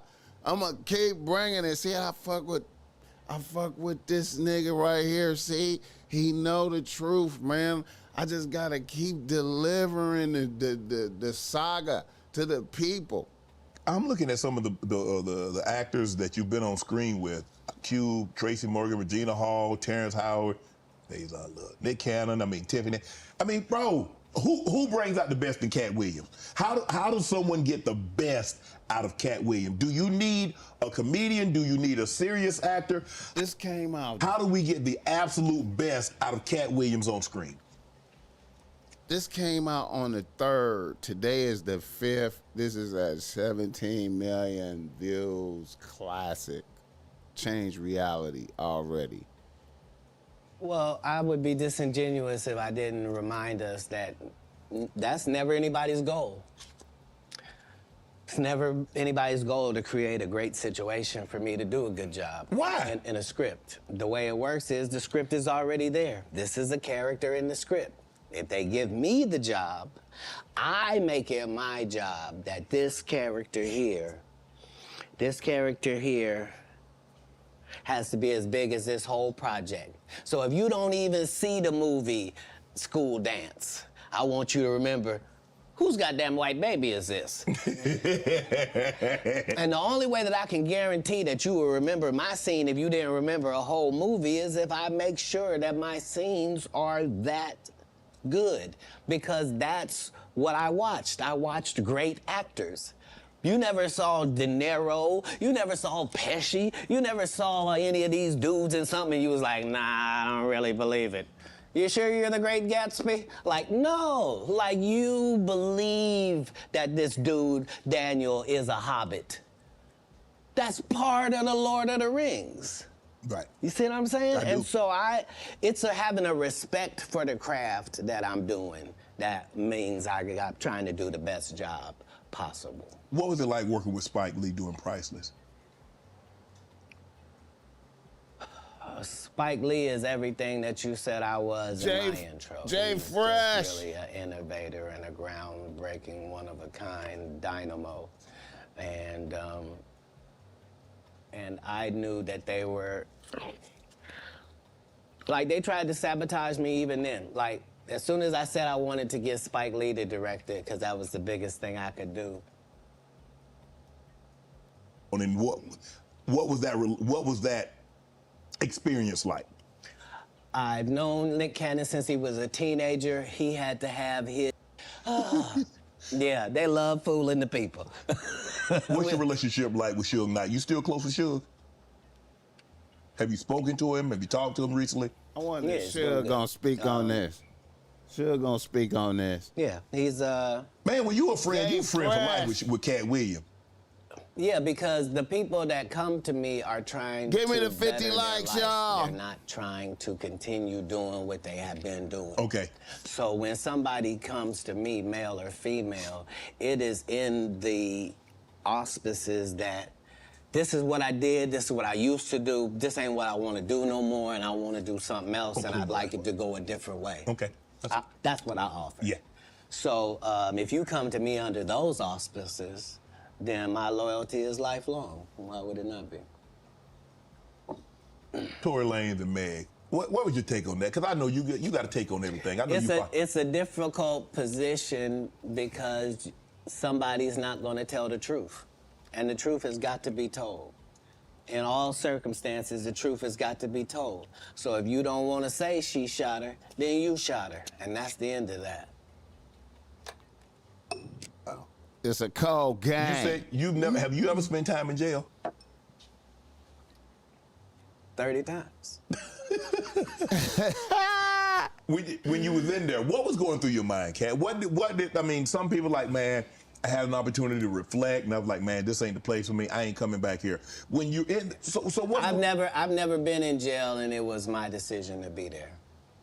If it's dangerous to be in the hood and you have to have a gun on you for protection, and it's either be judged by 6 or, judged by 12 or carried by 6, I'm always gonna have my heater on me. So if you wanna tell me that you're gonna pull me over 15 times looking for it, I'm gonna tell you 15 times you're gonna find it. Unfortunately, I smoke cigarettes and weed. If you catch me 15 times I'm gonna have it on me. What do you think I'm in jail thinking? Oh, I done fuck up. Damn these decisions. I'm not gonna protect my life at all when I get out of here. Fuck it, let them do what they wanna do to me. No, when I'm in there, I'm fine, and I'm understanding that I'm put here for. You know what? See, I feel like Katt Williams lived the real nigga experience. You know what I'm saying? And I feel like you have to live the real nigga experience to really deliver the pure essence of greatness, of great comedy. You gotta really live the real nigga experience amongst real niggas, placing yourself in danger, you know what I'm saying? Being amongst the people, living life, seeing, experiencing. You have to have the real nigga experience. You know what I'm saying? And I feel like you could be rich and have the real nigga experience. You know what I'm saying? You don't have to separate yourself from the people. You feel me? You got to continue to have the real nigga experience, like Patrice O'Neal, if y'all fuck with him. He continued to have the real nigga experience. You know what I'm saying? Katt Williams continued to have the real nigga experience.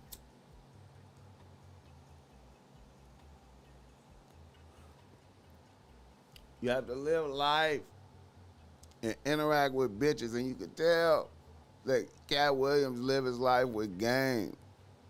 See, when you don't live your life with game, you look like a sucker, and it taint the brand. Like Steve Harvey, you feel me? You know, you gotta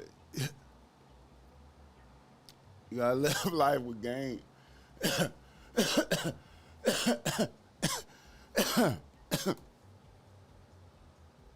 For a reason, and the people that get joy off me being in here are really gonna look stupid because I'm finna be free, because you gotta be setting this up. I'm never anywhere to get anything.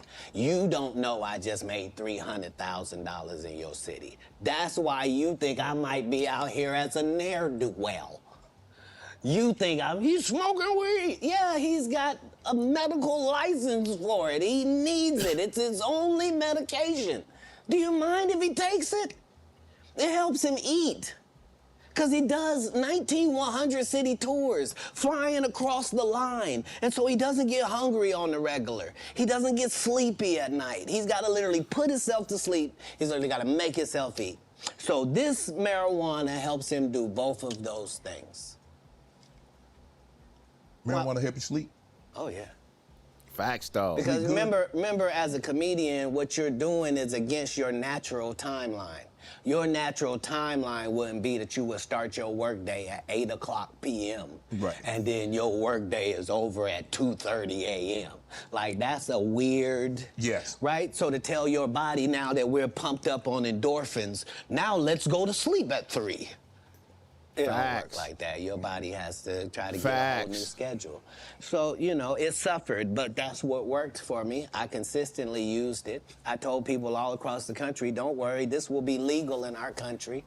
As soon as they find out how to charge taxes for it, we will be legal in this country. Do they view me as some sort of visionary for my forward think? No. He on drugs. That's what I heard. Katt, but how have you been? I mean, bro. Michael Blackson. Michael Blackson out there looking funny after disrespecting Katt Williams. Trying to explain some shit. Shout out to Katt Williams, man. I just wanted to get a good, thorough analysis of that piece. You know what I'm saying? I just had to do that, man. You know, I just had to do it. I know we did like 2 hours on that shit right there, but we had to do it, man. We had to give him his flowers. It's a beautiful thing. Got everybody on their toes for 2024. Everybody responding. Cedric the Entertainer responding. Everybody responding. Niggas that don't got nothing to do with it responding.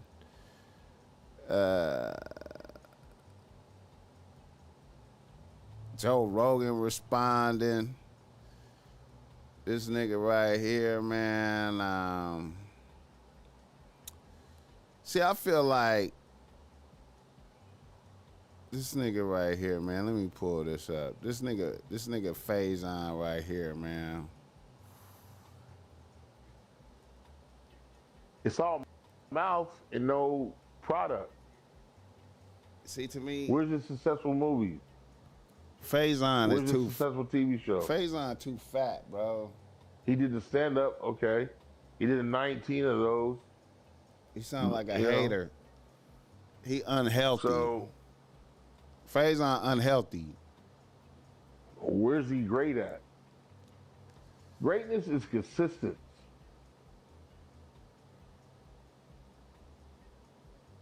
Rick James didn't have, give it to me, baby. And that's it. He had teardrops. Those two comedians, right? Who would you say is the most overrated comedian of all time? Facts Katt though, Williams. Jay Fresh. Facts. Everybody beefing. Definitely overrated. But as a comedian, though, you feel like he overrated? Oh, yeah. Oh, way overrated. And smoking a cigar. He created, he brought forth Tina Marie, the great Tina Marie. What's this nigga talking about? Rick James. What great has he done since Pimpin' Chronicles?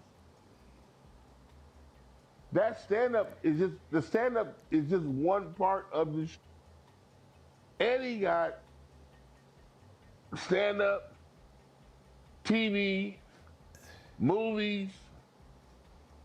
That's a complete artist. If you did a stand-up special Niggas sound like 20 years pure from now, 20 years ago, and you ain't said shit. Shout out to Faison, sounding like a hater, man. Niggas is fat as fuck. Niggas unhealthy. Smoking a cigar. Shout out to him, though. Get the lights up for the Bossmack naps on, you feel me? You feel me? You see, I got the shirt on, man. Bitch, you mad. Bitch, fuck you. You hear me? This is a very effective garment right here. When you walk into different places, you know what I'm saying? It really set a tone. I can't tell you, man. See, one thing about the Bossmack, you understand me, that you gotta know, is that the Bossmack wear all his shit out in the field and test it and test. I test the garments on the people, you know what I'm saying? So I know the effects of the garment. And, you know, if it's your wish, right? If it is your wish to get attention from bitches, like if you was like, you know what? I want to walk into a place And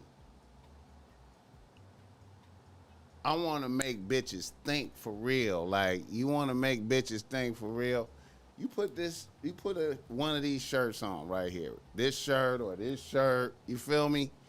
And you got some other drip on. So, you got on some new shoes and you got on some other shit. And you walk in where there's bitches. I guarantee you. Listen, if you want to talk to bitches, if that's your goal, this I know I'm just doing I'm doing like in the middle of the podcast like a commercial type shit. But if that's your goal, right? You want to walk into it's like a bar situation. It's like it's bitches around. It's people. It's a place where it's bitches. Listen, you understand me? Fuck with the Bossmack topsoil. Try it out. Get a box. Get one of them mystery boxes from me, right? And I'm gonna put heat in there. If you get a mystery box from me, right? If you get a mystery box from me, I don't put bullshit in there. I put heat in there. You know what I'm saying? I put shit that ain't even been created in there. You know what I'm saying? That's fire. That's guaranteed to just work. Just fire, nigga. I'm doing a rant right now. I don't give a fuck, though. I'm just trying to tell y'all niggas, man, for real. I promise you. You understand me? I'll be blessing. Hit the like button. You know what I'm saying? Give me the 60 likes in this motherfucker. All right, let me pull it all together. Let me do some. How long? I got 2 hours. All right, yeah, man. All right, what did I need to speak on? Oh yeah, Compton baddies, bro. I know motherfuckers don't give a fuck about these bitches, man, but I like these bitches. This is the homegirls, man, and I'm just gonna show a little bit of clip of it. The Compton baddies, they was on the podcast. Let me pull this shit up.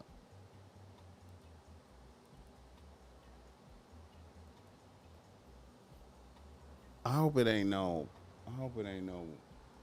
blocking shit with this shit. I've seen different people posted it. But anyway, this is the Compton baddies. They've been on the podcast before. This is their first episode. I just want to give y'all a little bit of taste. Man, it might be. Let me see. It might be. I can't show too much violence because it's violence and it. What? No, this is on YouTube. No, they should show this. Let me see. Okay. Compton baddies. Y'all. Welcome to Compton baddies. So y'all know what the fuck's finna go down. It's really finna be lit. I really got some shit. Okay, she been on the podcast before. Lily Baby right here. She been on here before by herself. And then the Compton baddies came on here before.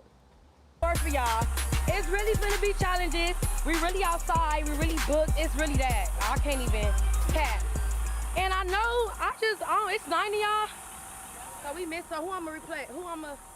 It's cool. It's 9. So she really, okay, Oakland and show. You hear how they got that dangerous sound of music? You hear how they got that dangerous sound of music? What? We thought she was here. They've been telling that the whole time on the bus. It's cool, we get it going. So anyway, I'm about to do the challenge like this. Hold on, why y'all running? Stay right there. Y'all thought Oakland wasn't here, but there she go behind y'all. I know, pretty right, no. Period, I'm Oakland in this motherfucker. And as y'all can see, I'm all fucked up because a bitch want to play with me, period. I had to look to the side and see a bitch coming for me. Like, back up. All that. Okay, now. I don't, pretty pay. No, hold on. We gonna keep it cute. Hold on. Drink over there. Drink over there. Hold on. Introduce yourself. We got Miss Oakland. I just had her come separate. That bitch a buster for coming separate. That's a buster for coming separate. Wow, bro. She came in a swap meet sweatsuit. I need you to look here. This shit ain't gonna be no good. Hold on, can y'all pick y'all rooms first? Hold on. People no little shit like that. What you let her pick go first? No, she not. This is all this tough sound and shit they got. Wait, hold on. Let me get to this part right here. Let me just get to this part right here, man. Let me just get to this part right here, man. This the part right here. Wait a minute. Hold on. Let me see. Okay. Right here. Here we go. This boy right here, nigga. I don't know if they told you already, but it's been going down. Ooh. Yeah. They right there. Whoever cool, y'all cool with each other, stay in this room. Just stay. We're Oakland. Where's Oakland? Cool jean jacket. We're Oakland. Where Oakland at? Where Oakland Remember, at? all these bitches been on the Where show. Oakland at? Come here. Come here. They all been on the show. We're Pretty and Pay. Go in the house. Go in the house. Go in the house. I need to get my stuff. I got a bag in there. Somebody back sitting on the thing. Boom. Where Oakland at? Go. Oh, my mama, you sucker, we're Oakland. Come on. Watch out. Wait, hold on. Watch out. Watch out. Here, take it off. Watch out. No, I don't need it. I'm just tell y'all. For real. Hold on. Let's have a house meeting right here so everyone can be. We are gonna have a house meeting, but let them get this out the way. Go. Oh, that shit was crazy too. Pretty and Pay. She, like, soon as I'm like, okay, so all the bitches didn't know or whatever. They thought maybe Oakland was at the house. You feel me? They didn't know what to think. So I guess the whole write-up, they were saying maybe she is here, maybe she not. But when Oakland came from the side of that bus like that, and Pretty and Pay seen her and the way they was about to go at it, it was just a lot. It's been a lot. And Pretty and Pay said she still ain't done. It's just this Get up on it. Get up on it. Get up on it. Get up on it, Chanel. Get up on it, Chanel. Get up on it. All right, break it up. Break it up. Break it up. Break it up. All right. Let these bitches break up my hair. All right, break it up. All right, read the boo. Relax. I know that on bullshit. Relax. Take right to the back. You're weak. You're weak. Hold on. Man. Who jury is this? Hold on. Who jury is this? Hey, I just wanted to give them some love. You know, they was on the podcast, you know what I'm saying? This is out right now. This shit low key kind of doing some numbers a little bit too, you know. Shit been out a day. Let me see where it's at right now. Let me see where it's at. 74,000.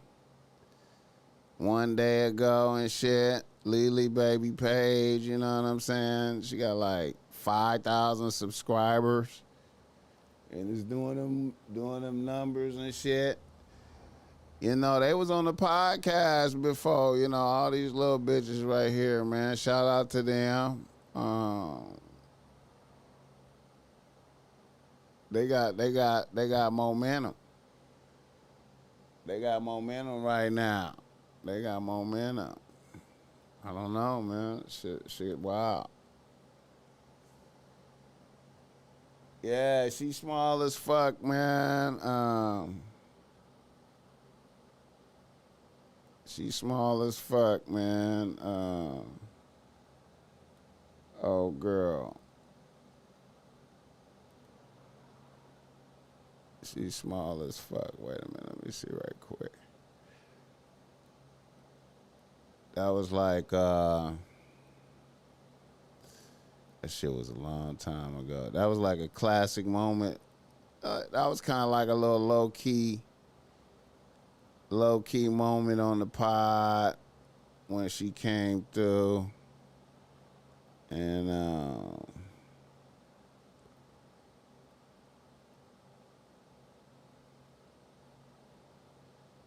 Let's see. Find that shit. Okay, here we go. Wait a minute. Let's see. Yeah, okay. This when they was on the pod right here.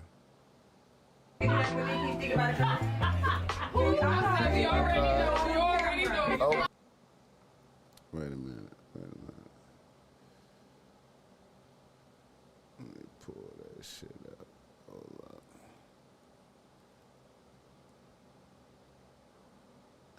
Damn it.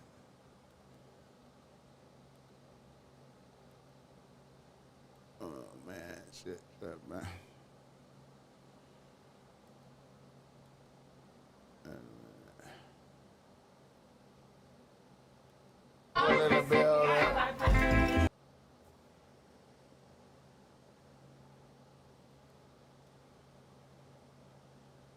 All right.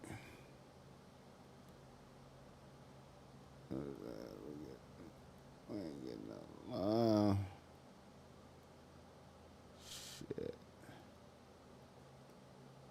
Shit always be tripping, man. Nigga trying to. Oh man, damn, what the fuck?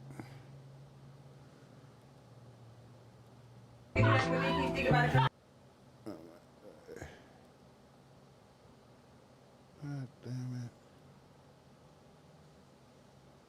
Bear with a nigga, man. God damn, why is it tripping? Oh, it came up. Damn. Wait a minute. Shit, man. Wait a minute, man.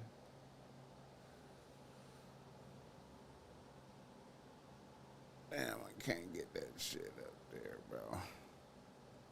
Oh, well, I can't get this shit to act right, man. I hate when shit like that happens. Can I ask you a question, Oakland? Is it okay? Oh, yeah.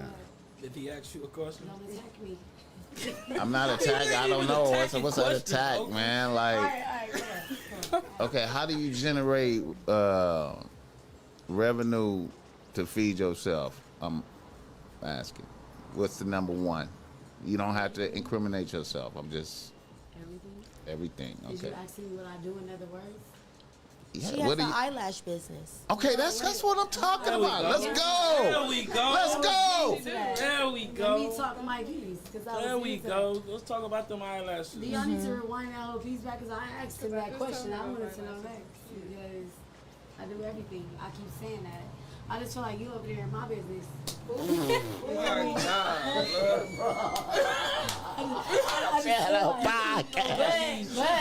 asked everybody the same question though, like. That's when they was on the podcast. Shout out to them. Compton Baddies, bro. Y'all make sure y'all fuck with them one time, man. The Compton Baddies. Compton Baddies. Compton Baddies. All right, let me see. Reader, listener, email, let's do some reader. How long I been talking on this motherfucker? Nigga been on here for 2 hours and shit. Nigga been on here for 2 hours. Reader, listener, email. Why was she so defensive? I don't know, man. I don't know. I think I'm putting the bitch on the spot. You know what I'm saying? You know, some people don't like to be on the spot, bro. They be like, you put me on the spot. Even though I was on a podcast, it'd be like, you put me on the spot. Been on that live from Centennial all day. Crazy, you went live, bro. Damn, shout out. Shout out to live from Centennial. Shout out to that song. That's a Compton's Righteous song. Shout out to that. You know what I'm saying? Shout out to that song, man. Yeah. I love that joint. That's like one of my favorite joints ever. You know what I'm saying? We got like live concert footage. For real and shit. For the hook. That shit dope. Niggas don't do that much for songs no more. You know what I mean? Niggas don't go that far. All right, let's do some reader listener email right quick, man. Let's see what we could do.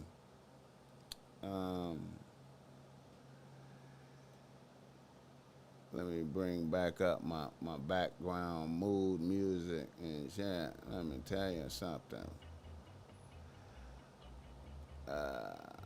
All right. Reader, listener, email like a motherfucker. Hold up.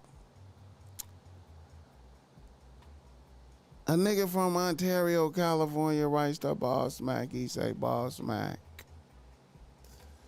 I'm a long-time listener to the pod. I'm 36, and me and my people has been listening and telling people about the pod since 2010. I'm doing swell around this motherfucker. I'm in the trucking game. I got a few trucks out there. Life is good. I'm working with a modest 3-bitch rotation. Here's my complication. My baby moms.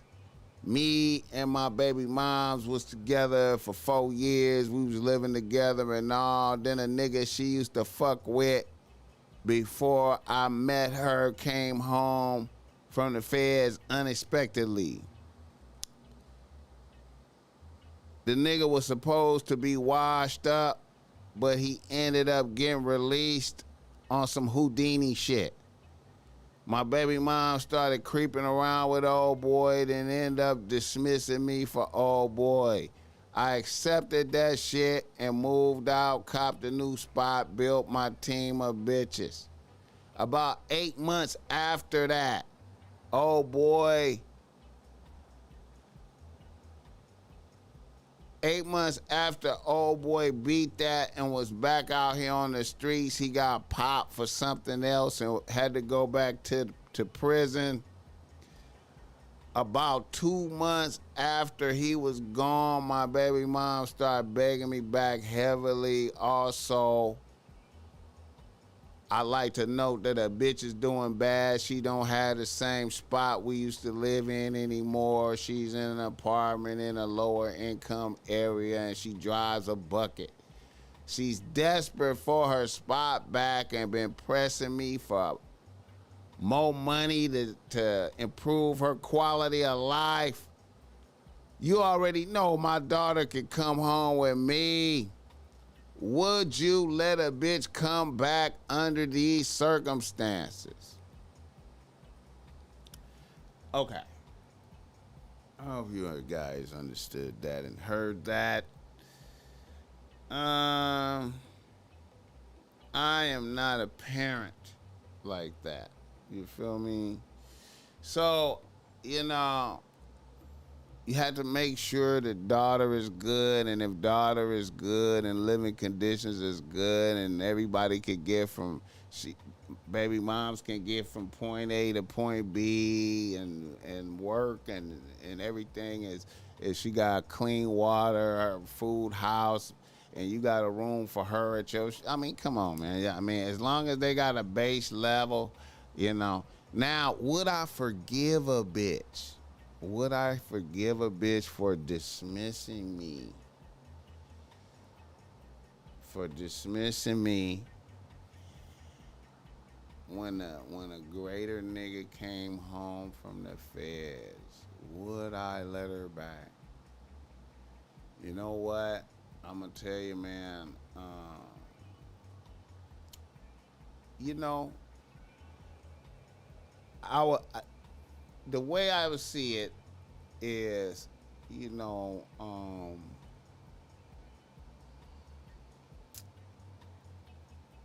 on GP, you know, I would have to look at it and just stand on business forever, and keep it clean, and just be like, look here, I'm gonna take care of you and the daughter, and I'm gonna make sure you got the base level of survival, if you know what I'm saying, and it ain't my fault that things went left, but you know what I'm saying, you's no longer under my dominion when you voluntarily left, and I appreciate you seeing the error of your ways and want to return. But you know what I'm saying, it's kind of I couldn't live with that as a nigga. I couldn't live, you know what I'm saying. I had to just make sure she good though, and make sure they living good, and that's I couldn't do no more. You know what I'm saying? Now,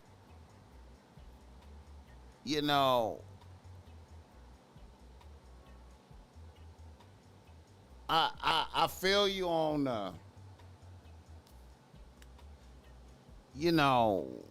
I feel you on the you still might hit occasionally, you know what I'm saying? But I would, in order for her to rise up back to prominence, I know this is gonna sound ugly right here, but there will be a road to get back to prominence, and that would be, she would have to probably do like 10 years of of loyal dedication as one of my bitches, like you know what I'm saying, and she would have to be tolerant of that and play her role and just really never, just always be great, and then I could see her rising back up to the top with good favor over time, as I look and be like, damn, that bitch still there, still doing it. Damn, that bitch still doing it. She still, okay, damn, she's still going. Damn. You know what I mean? Like, because, it's a kid, I can't say, And, I get it too, man, like the special hold that certain niggas have on bitches, but, my feelings would be hurt like a motherfucker, man. I'd be like, bitch, you fire me and shit, bitch. Get the likes up for a nigga. All right, let's do this other reader listener email right here, man. And this is a bizarre. This is a bizarre, and niggas ain't gonna like. I'm gonna read this, and niggas is not gonna like my resolution for this, because my resolution for this is, it's gonna be radical, but somebody blessed us with this. Get the likes up. Hard labor. She got to get demoted. That's a pass. Get the likes up. All right, here we go.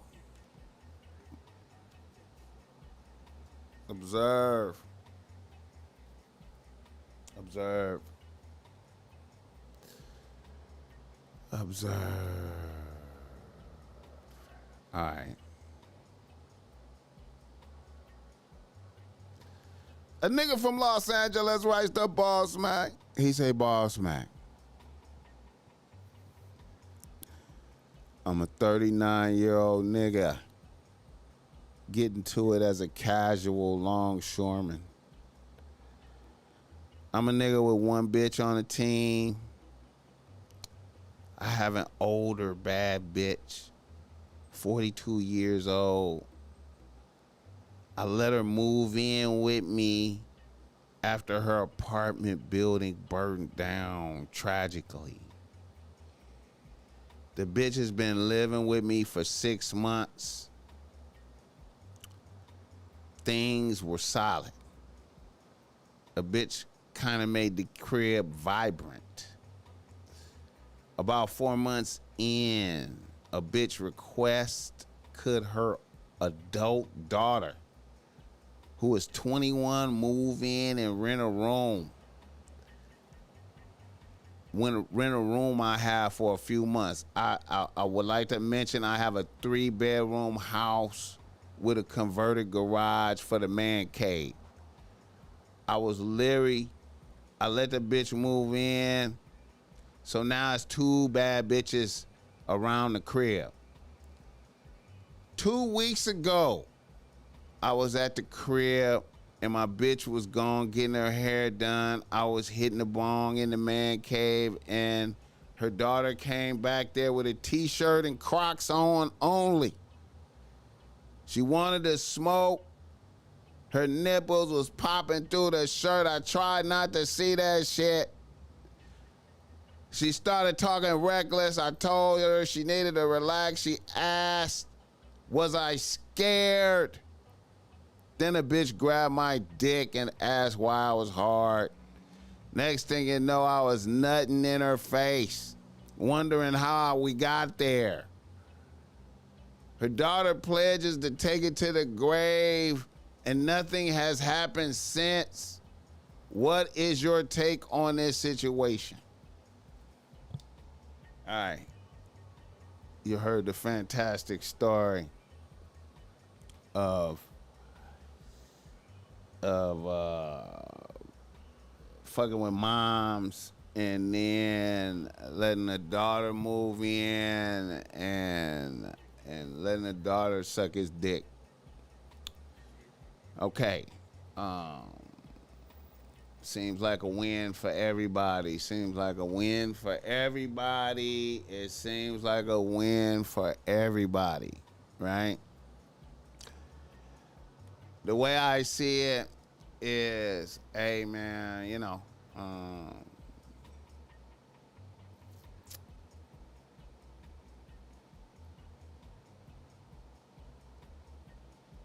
I don't know.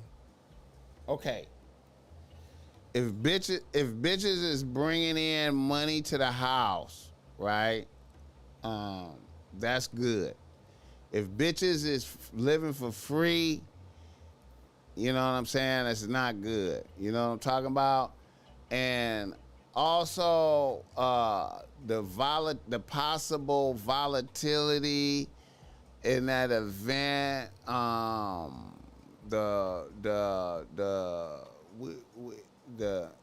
We don't know the dynamics of what's going on. It's very deadly right now. I'm quite sure you know more than me about what's happening, but you know what I'm saying? Once you enter that dimension of you done busted a nut with the daughter, you know what I'm saying?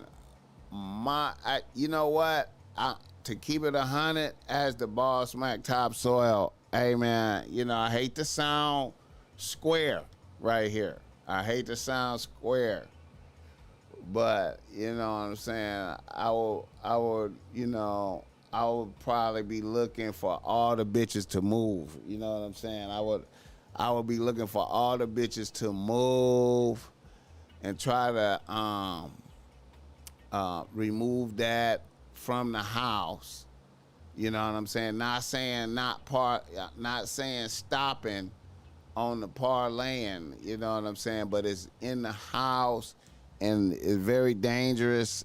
I don't know, man. I'm very happy for you. I know it's a beautiful thing to fulfill, you know what I'm saying? Nigga might have been fantasizing about that. Something like that happening, you know what I'm saying? The young version come tap in, man. But, you know, as the Bossmack topsoil, I try not to live reckless like that. You know what I mean? It's fun. Hey, you know what? To do some shit like that, you gotta do it. When you get your turn, you ain't never did nothing like that, I ain't mad at you doing it. You gotta do it. This bitch is sucking my dick. I knew her daughter was looking at me. Damn it.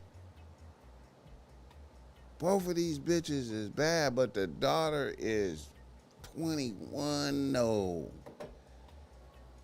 Now, see, you know what? See me, man. You know what, man? Let me just say this, man. Let me say some shit. Niggas gonna think I'm a nerd. Niggas gonna think I'm square. But listen here, man.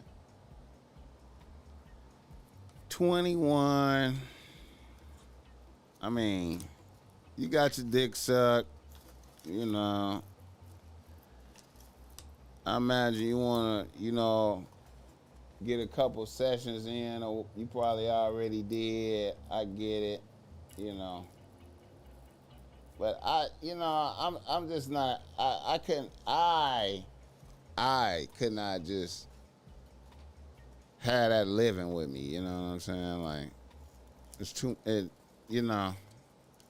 We're in a new dimension. We're in a new dimension now.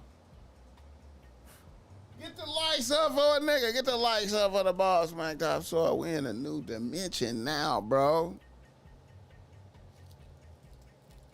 She gonna take it to the grave. See, now if you try to kick him out.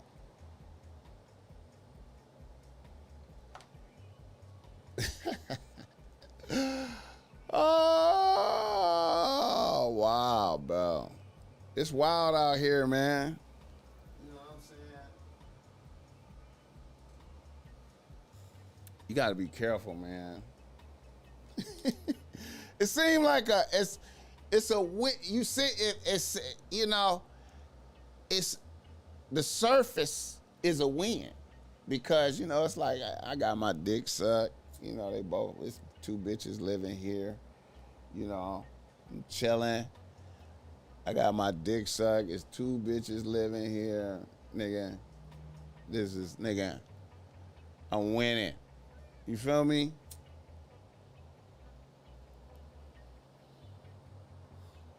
Mom and daughter. I don't know, man. I'll be like, hey.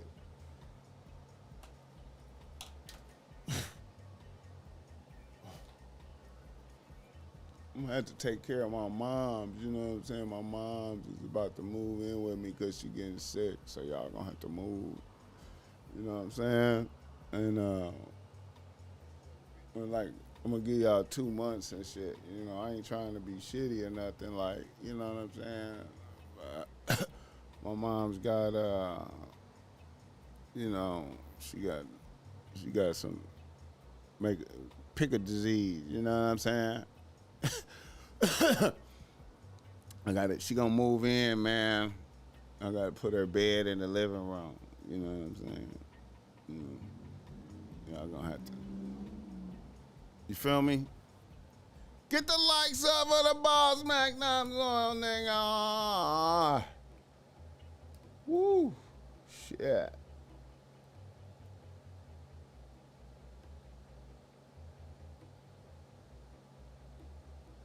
We going up, man. Give me the 70 likes, man. Get a nigga the 70 likes, man. You know what I'm saying? We're going up right now. I want to pull up some more shit right quick. Pull up some more shit.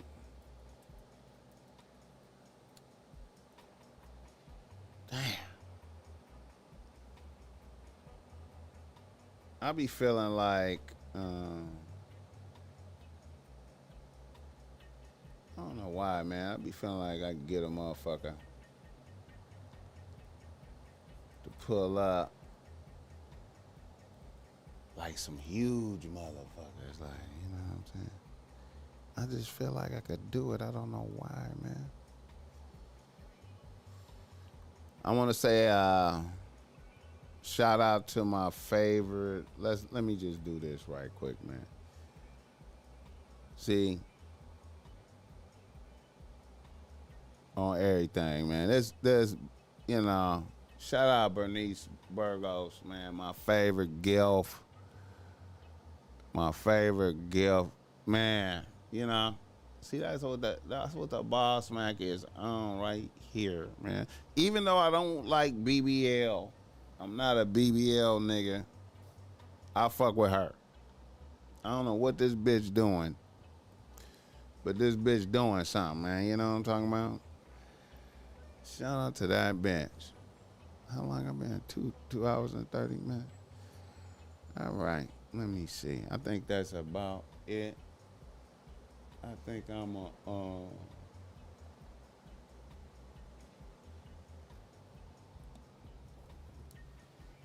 y'all give me the 70 likes, man. Show some love to a nigga, man. Get a nigga the 70 likes, man. Show some love.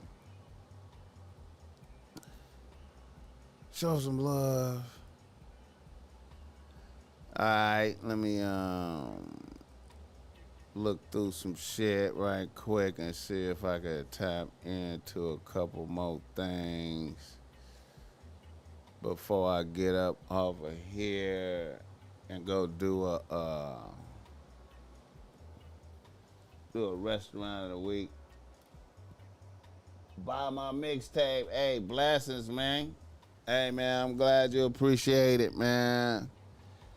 Shout out to the chat. Let the Bossmack know where you're tapping in from. Give me the 70 likes, man.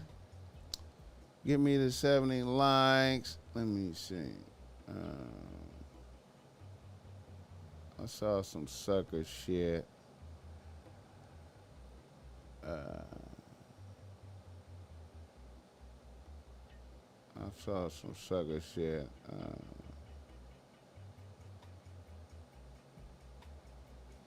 Yeah, this right here. Yeah, this nigga right here. This is sucker attack of the week right here. We got a sucker attack of the week. Wait a minute. Damn, it didn't even come up. Shit. Wait a minute. Let me pull that shit up. Man, I gotta get this shit better. I gotta get shit better, man. Look at it, man. Always tripping.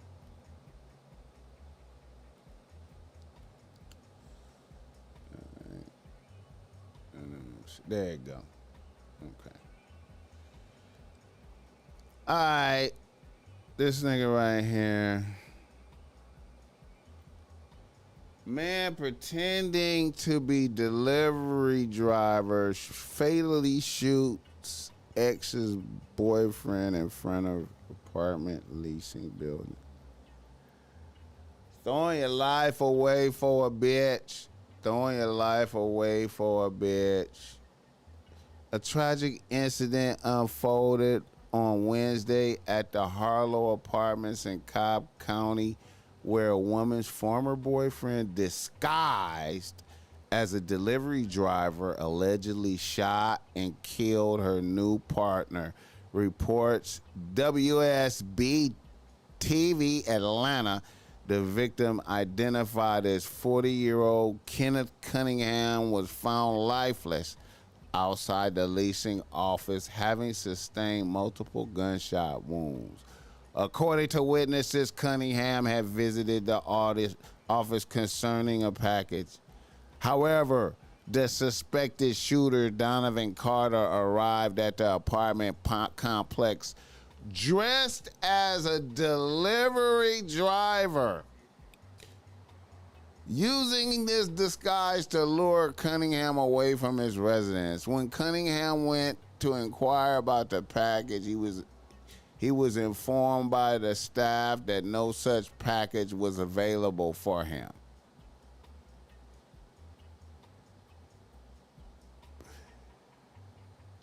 There was a ruse to get this individual out of their apartment under the lure. There was a package waiting for them. He violently shot the victim 5 times. For a bitch. For a bitch. For a bitch. Any of y'all out there, your bitch left you and chose a new motherfucker, if your bitch left you, let me look into the camera.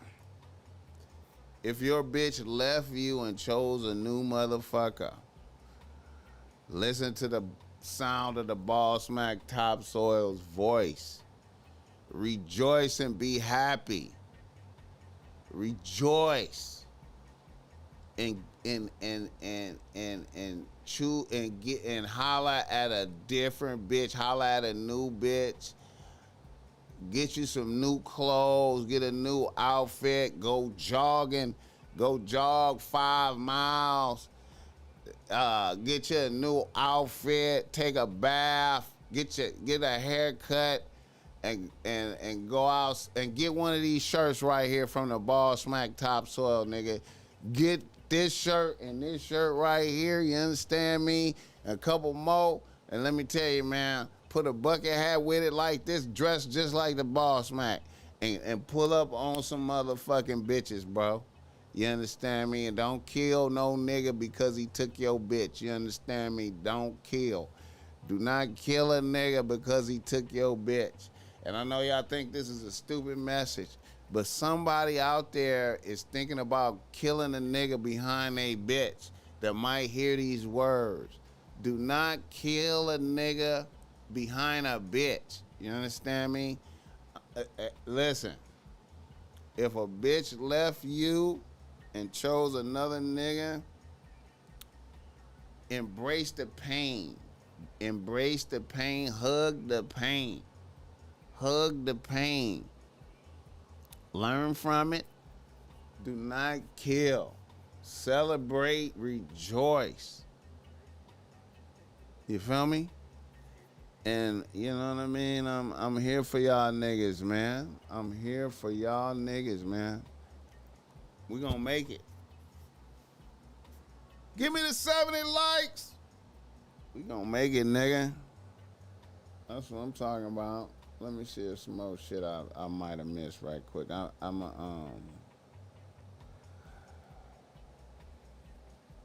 been on here damn near 3 hours. I'm gonna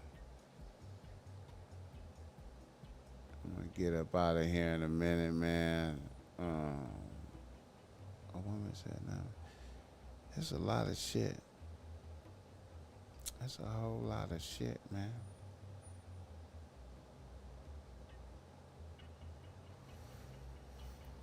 It's a whole lot of shit. Nika too cold. Too many bitches out here to trip over one. My favorite bitch right there. Shout out to Nika too cold. Man, that's what I'm trying to tell niggas, man. You know, when I hear about a nigga just unalived a nigga because of a bitch, or unalived the bitch because she left him, I'm like, man, you know what I'm saying? It is never that bad. It's never, ever that bad. It is never that bad. You know what I'm saying? No matter what. You know. It seems like it's that bad, but it's never that bad. You know. Never that bad. Oh yeah, man, I gotta talk about this right here, man.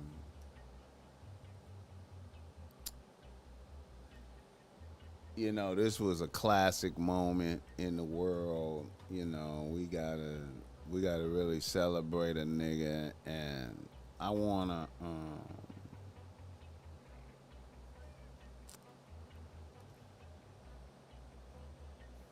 I just wanna acknowledge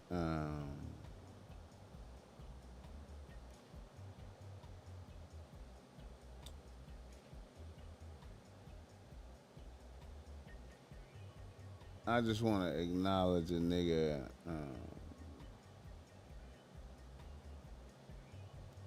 taking a risk, you understand me, and just really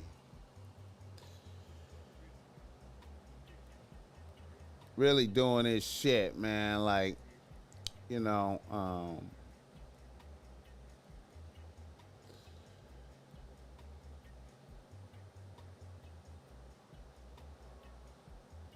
and this is a first. I mean, this is the first time I seen something like this. And let's review it. The nigga that attacked the judge. Video the whole country is talking about. A defendant taking a flying leap and attacking a judge. Today, that defendant was scheduled to be back in court to face additional charges, but at the last minute came a major change in plans. The out-of-control defendant who made a flying leap over the bench refused to appear in court today. Our Stacey Galandi is at the courthouse. Officials tell Inside Edition that the defendant flat out refused to make the walk through the tunnel system that links the courthouse to the jail where he's being held. There's another hearing scheduled for next Tuesday. I think everybody would agree he's definitely a threat. I mean, I've been doing this for over 4 decades. I've seen fights in the courtrooms. I've seen outbursts, but this was one of a kind. The drama began legendary. Yesterday as 30-year-old Deobra Redden was being sentenced after pleading guilty to attempted battery. At first, he sounds reasonable as he asks for a break. I feel that, I shouldn't be, sent to prison. Then the judge notes his long criminal history, including convictions for robberies and battery. Got a lot going on, sir.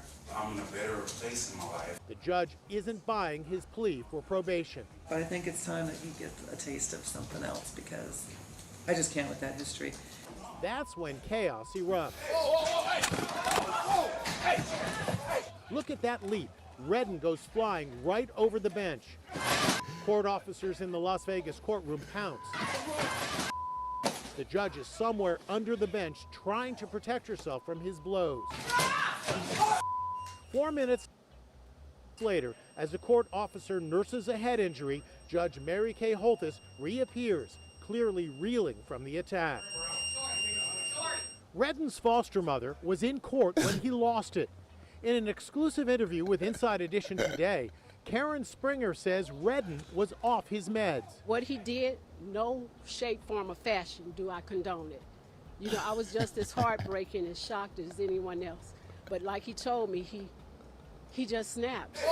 Redden's outburst is just the latest instance of violence aimed at judges. We spoke to TV judge Glenda Hatchett. It really is very disturbing that someone would just snap like that. And it could have easily been a lot worse. The judge. Shout out, hey man, you know what? Shout out to him for that. You know what I'm saying? Because no matter what, man, that's legendary. It's legendary. How many times have I been in court and I just seen the judge just talking shit, bro? The judge just talking bro, like, nigga, I remember I went to court in Long Beach one time, man. I was in Long Beach in court, man, and you know, you don't want to be in no court. None of them buildings, man. But nigga was in court in Long Beach, man, and the judge was gay, man, and he had a gay sounding voice, right? You know what I'm saying? So he was sounding gay while he was giving out the judgments and shit, right?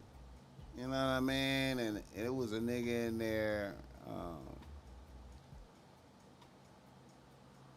He had called a nigga up to the bench or whatever, for his case. And the nigga got up there, and then the judge, explained a whole bunch of shit to him, sounding gay. And the shit was funny, man. It was funny, man. I was in the back. I was like, God, it was funny. You know what I'm saying? And old boy started laughing too, like, you know what I'm saying? It was funny, man. And the judge was like, what was you laughing at? And so, it was like a trap because the judge knew that he was laughing at him because he sounded gay, right? And the judge was standing on business on top of the gay sound, like, so the judge was like, what are you laughing at? You And old boy was just like, man, I ain't laughing at nothing. Yeah, you laughing.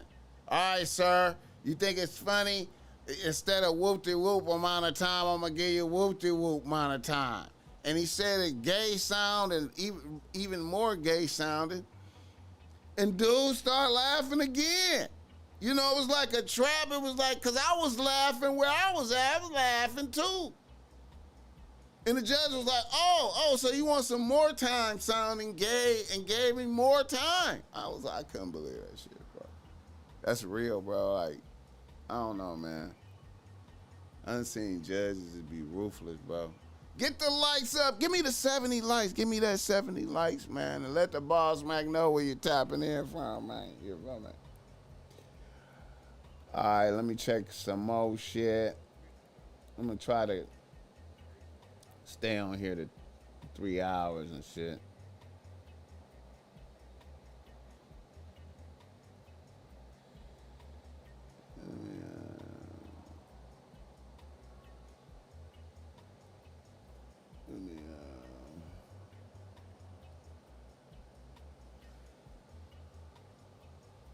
It's a beautiful motherfucking situation, man. Happy to be here with the people, the brethren.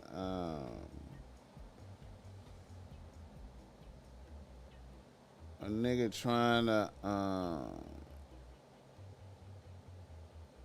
trying to decide if he gonna go see Color Purple.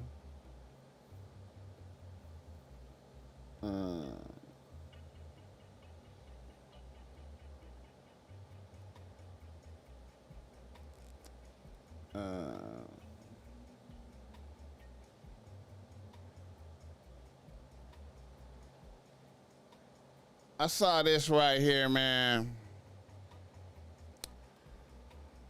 Wait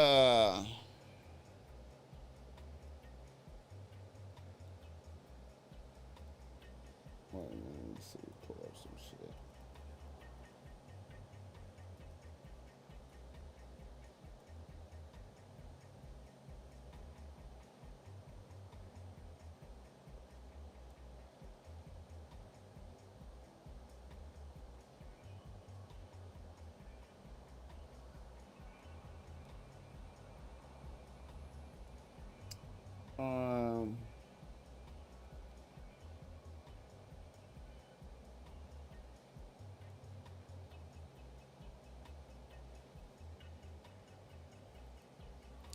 Wait a minute, let me see if I can see this shit, man.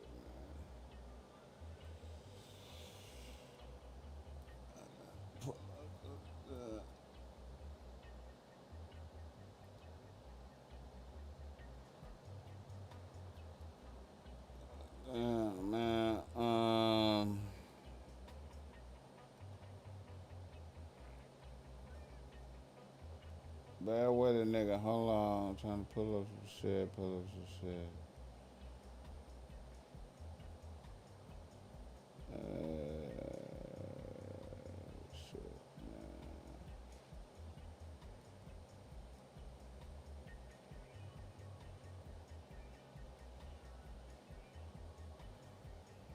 Shout out to the chat. Let the Bossmack know where you're tapping in from, man. If you're in here, you just came, man. I appreciate you fucking with me, man, this evening, man. I know it's a lot going on, and niggas could be doing some other shit.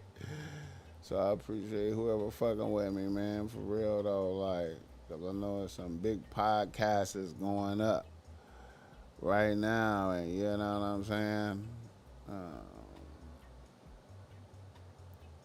You know, shout out to some big podcasts is going up. I want to say, shout out to this bitch right here, man. Let me see if that come up. Yeah. YNW Melly Moms says she made 40 racks in one day on OnlyFans. 40 racks in one day. That's pretty good, man. That's pretty good, man. You got to keep that going, man. That's a good, hey, man, it's so much suckerism rule the world, man. Suckerism make the world go round. Suckerism make the world go round, nigga. It's so much suckerism. It's beautiful, man. It's just a mass amount of suckerism. Let me pull up some shit, man, right quick, bro. 40 racks in one day. What is a bitch doing? What is a bitch doing? What is a bitch doing? What is a bitch doing? Let me see right quick.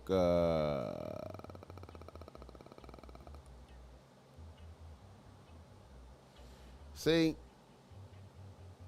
Katt Williams went in on Joe Rogan. See?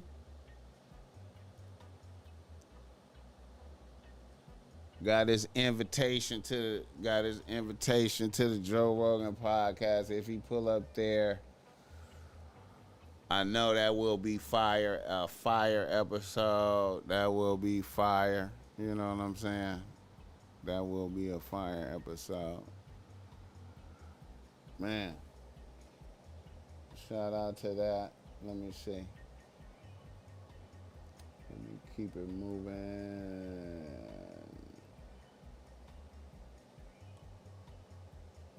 Let me keep that shit moving.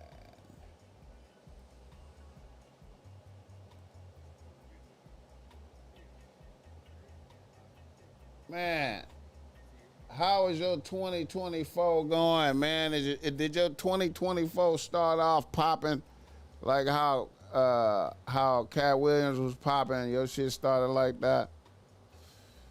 I don't know. I'm optimistic for 2024, man. I'm filled with the spirit.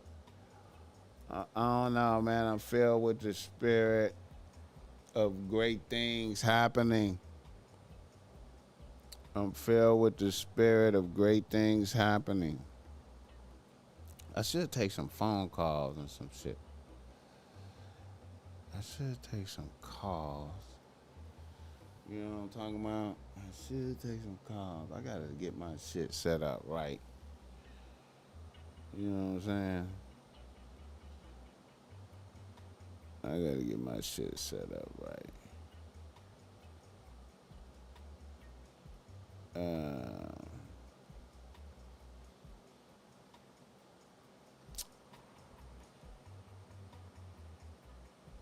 You know, I'll be looking at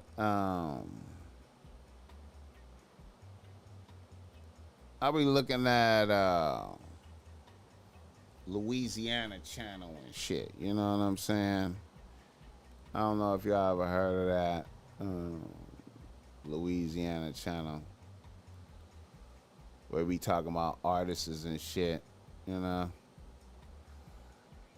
And while I was on there, you know, I be checking in every now and then on Louisiana Channel. And I had just was on there and I was looking at this artist right here, Pope L. To artists is to be patient and to enter the ignorance of what you think you know. And if you don't get the answer that you're expecting, maybe that's a good thing. Knowing what you're doing is overrated. If I had one thing to say to artists is to be patient and to enter the ignorance of what you think you know. And if you don't get the answer that you're expecting, maybe that's a good thing. Knowing what you're doing is overrated. He passed away. I just was looking at his video and I was like, dude is dope. I like dude, you know. And then he passed away. So rest in peace, Pope L. Rest in peace, that nigga.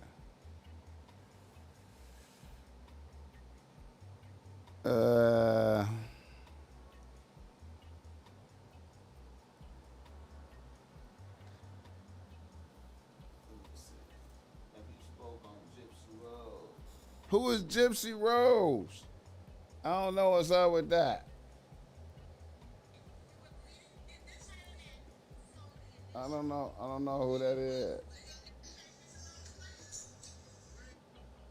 Gypsy Rose.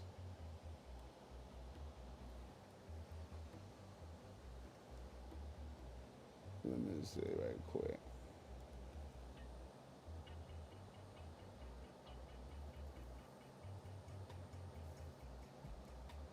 Gypsy Rose. Oh yeah. This the bitch that killed her mama? That's the bitch that killed her mama? Hey man, you know what? Hey, some of these bitches' moms be torturing them out here. I'm quite sure you know that. You know what I'm saying? Hey, it's some evil bitches out here, bro. So, you know, if she was all evil with it, God is gonna get to her. If it was all evil, God is gonna get to her. But if you know, hey man, some people, it's y'all already know. Listen. You know, some people deserve to leave up out of here, man. You know what I'm saying? It's some people who deserve to leave. You know what I'm saying? It's good for them to leave. They should leave. You know what I'm saying? Hey, some people, it's good for some people to leave, man. I ain't trying to be shitty or nothing. You know what I'm saying? Like, I don't know what was happening over there. I don't know what was happening at that house. But some people deserve to leave. You know what I'm saying? And she free. Get the likes up. You know what I'm talking about? Let me pull up some more shit. You see, I keep the word right here, bro. You know what I mean?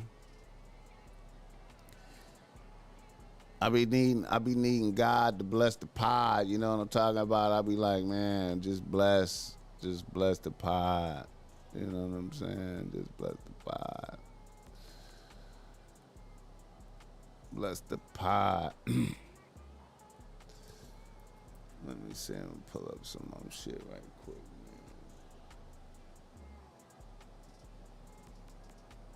They gonna have a documentary on her, bitch, huh? I feel them, man. They should. You know what I mean? Hey. They probably know the truth. That's why they gave her that 8. However, them little amount of years that she got for that. That's probably why. They probably really was like, you know, bitch, we feel you. We gonna, you know. We gotta do something now. We gotta do something. All right.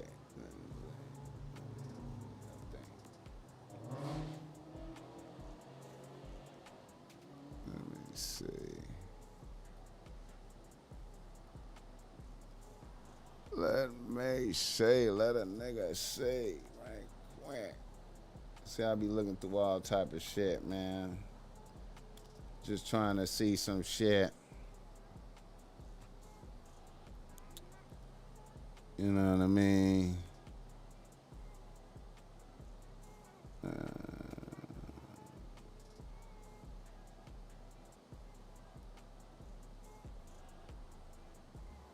Let's see.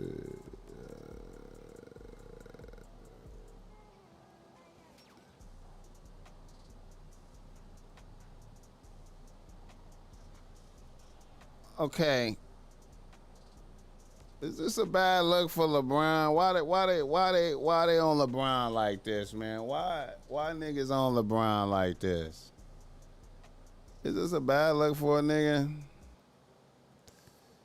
Would it be a bad look if he just got a bald head though? If he just went and got a bald head, would that be bad? Is that a bad look?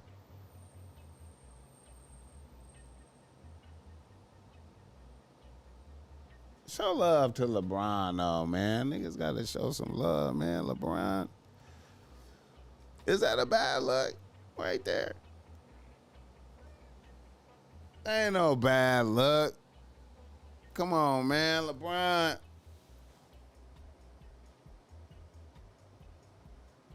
Adam finally admitted it was for clout. What you talking about? Having this bitch fuck niggas? He admitted it was for the clout. Hey, man.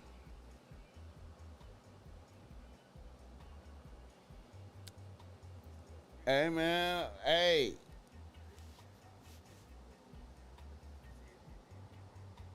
I still feel like he the god of the incels, man.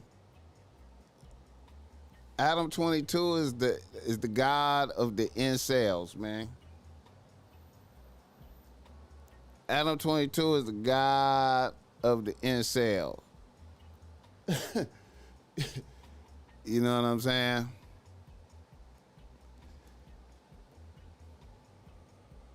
All right, let me see.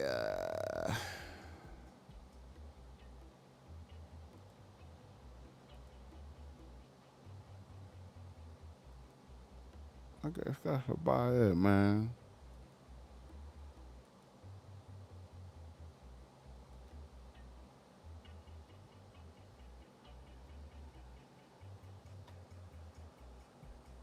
Wait a minute, let me see one more thing. Right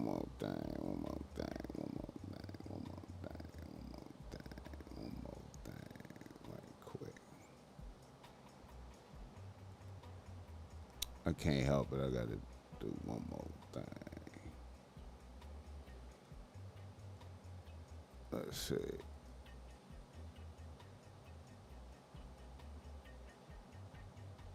So we had a motherfucker shoot up the school. See, an incel. I bet you this is an incel right here. This is an incel. These are the motherfuckers that worship Adam. Iowa school shooter made several social posts before killing one and wounding 5 others. Blog by the fine author. Let me see what's the fine author talking about. What's the fine author talking about? Let's see. Fine author. Yeah, she is the fine author. She is the fine author. I don't see the shit though, but let's back up. Oh, the fine author wrote that post. Okay. The fine author. The fine author. Oh shit, wait a minute. The fine author. Okay, let's see. All right. The fine author. All right. An Iowa teen violently attacked his students. Damn, she wrote this. An Iowa teen violently attacked his students and staff on the first day back from winter break. The gunman, identified as 17-year-old Dylan Butler, opened fire at Perry High School shortly after 7 a.m., nice and early. Calls began coming in about an active shooter at 7:37 a.m. 5 students were shot, including one 6th grader who sadly passed away. Damn, he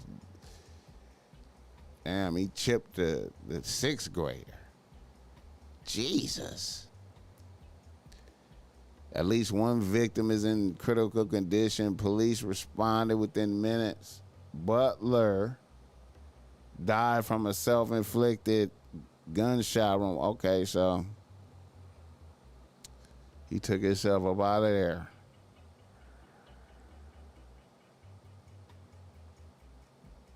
He made a number of social media posts.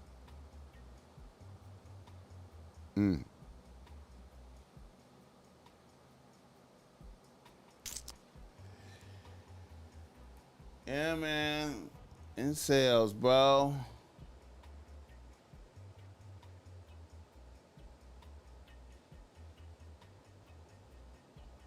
Yeah, I saw that. I saw that episode with Poke on No Jumper. I saw that. I like how Poke did that interview, man. I wish niggas would have got to talk to that nigga a little bit more when he was over here, man. I like that nigga, man. I don't know. Certain niggas, man, niggas just like niggas from the fucking videos, just watching niggas. You be like, okay. Kind of like that nigga. You know what I'm saying? I think that's about it. I hope you guys enjoyed it. And, yeah, that's it for the evening. We'll probably be back tomorrow, though, for sure, though. Like, tomorrow, for sure, I think.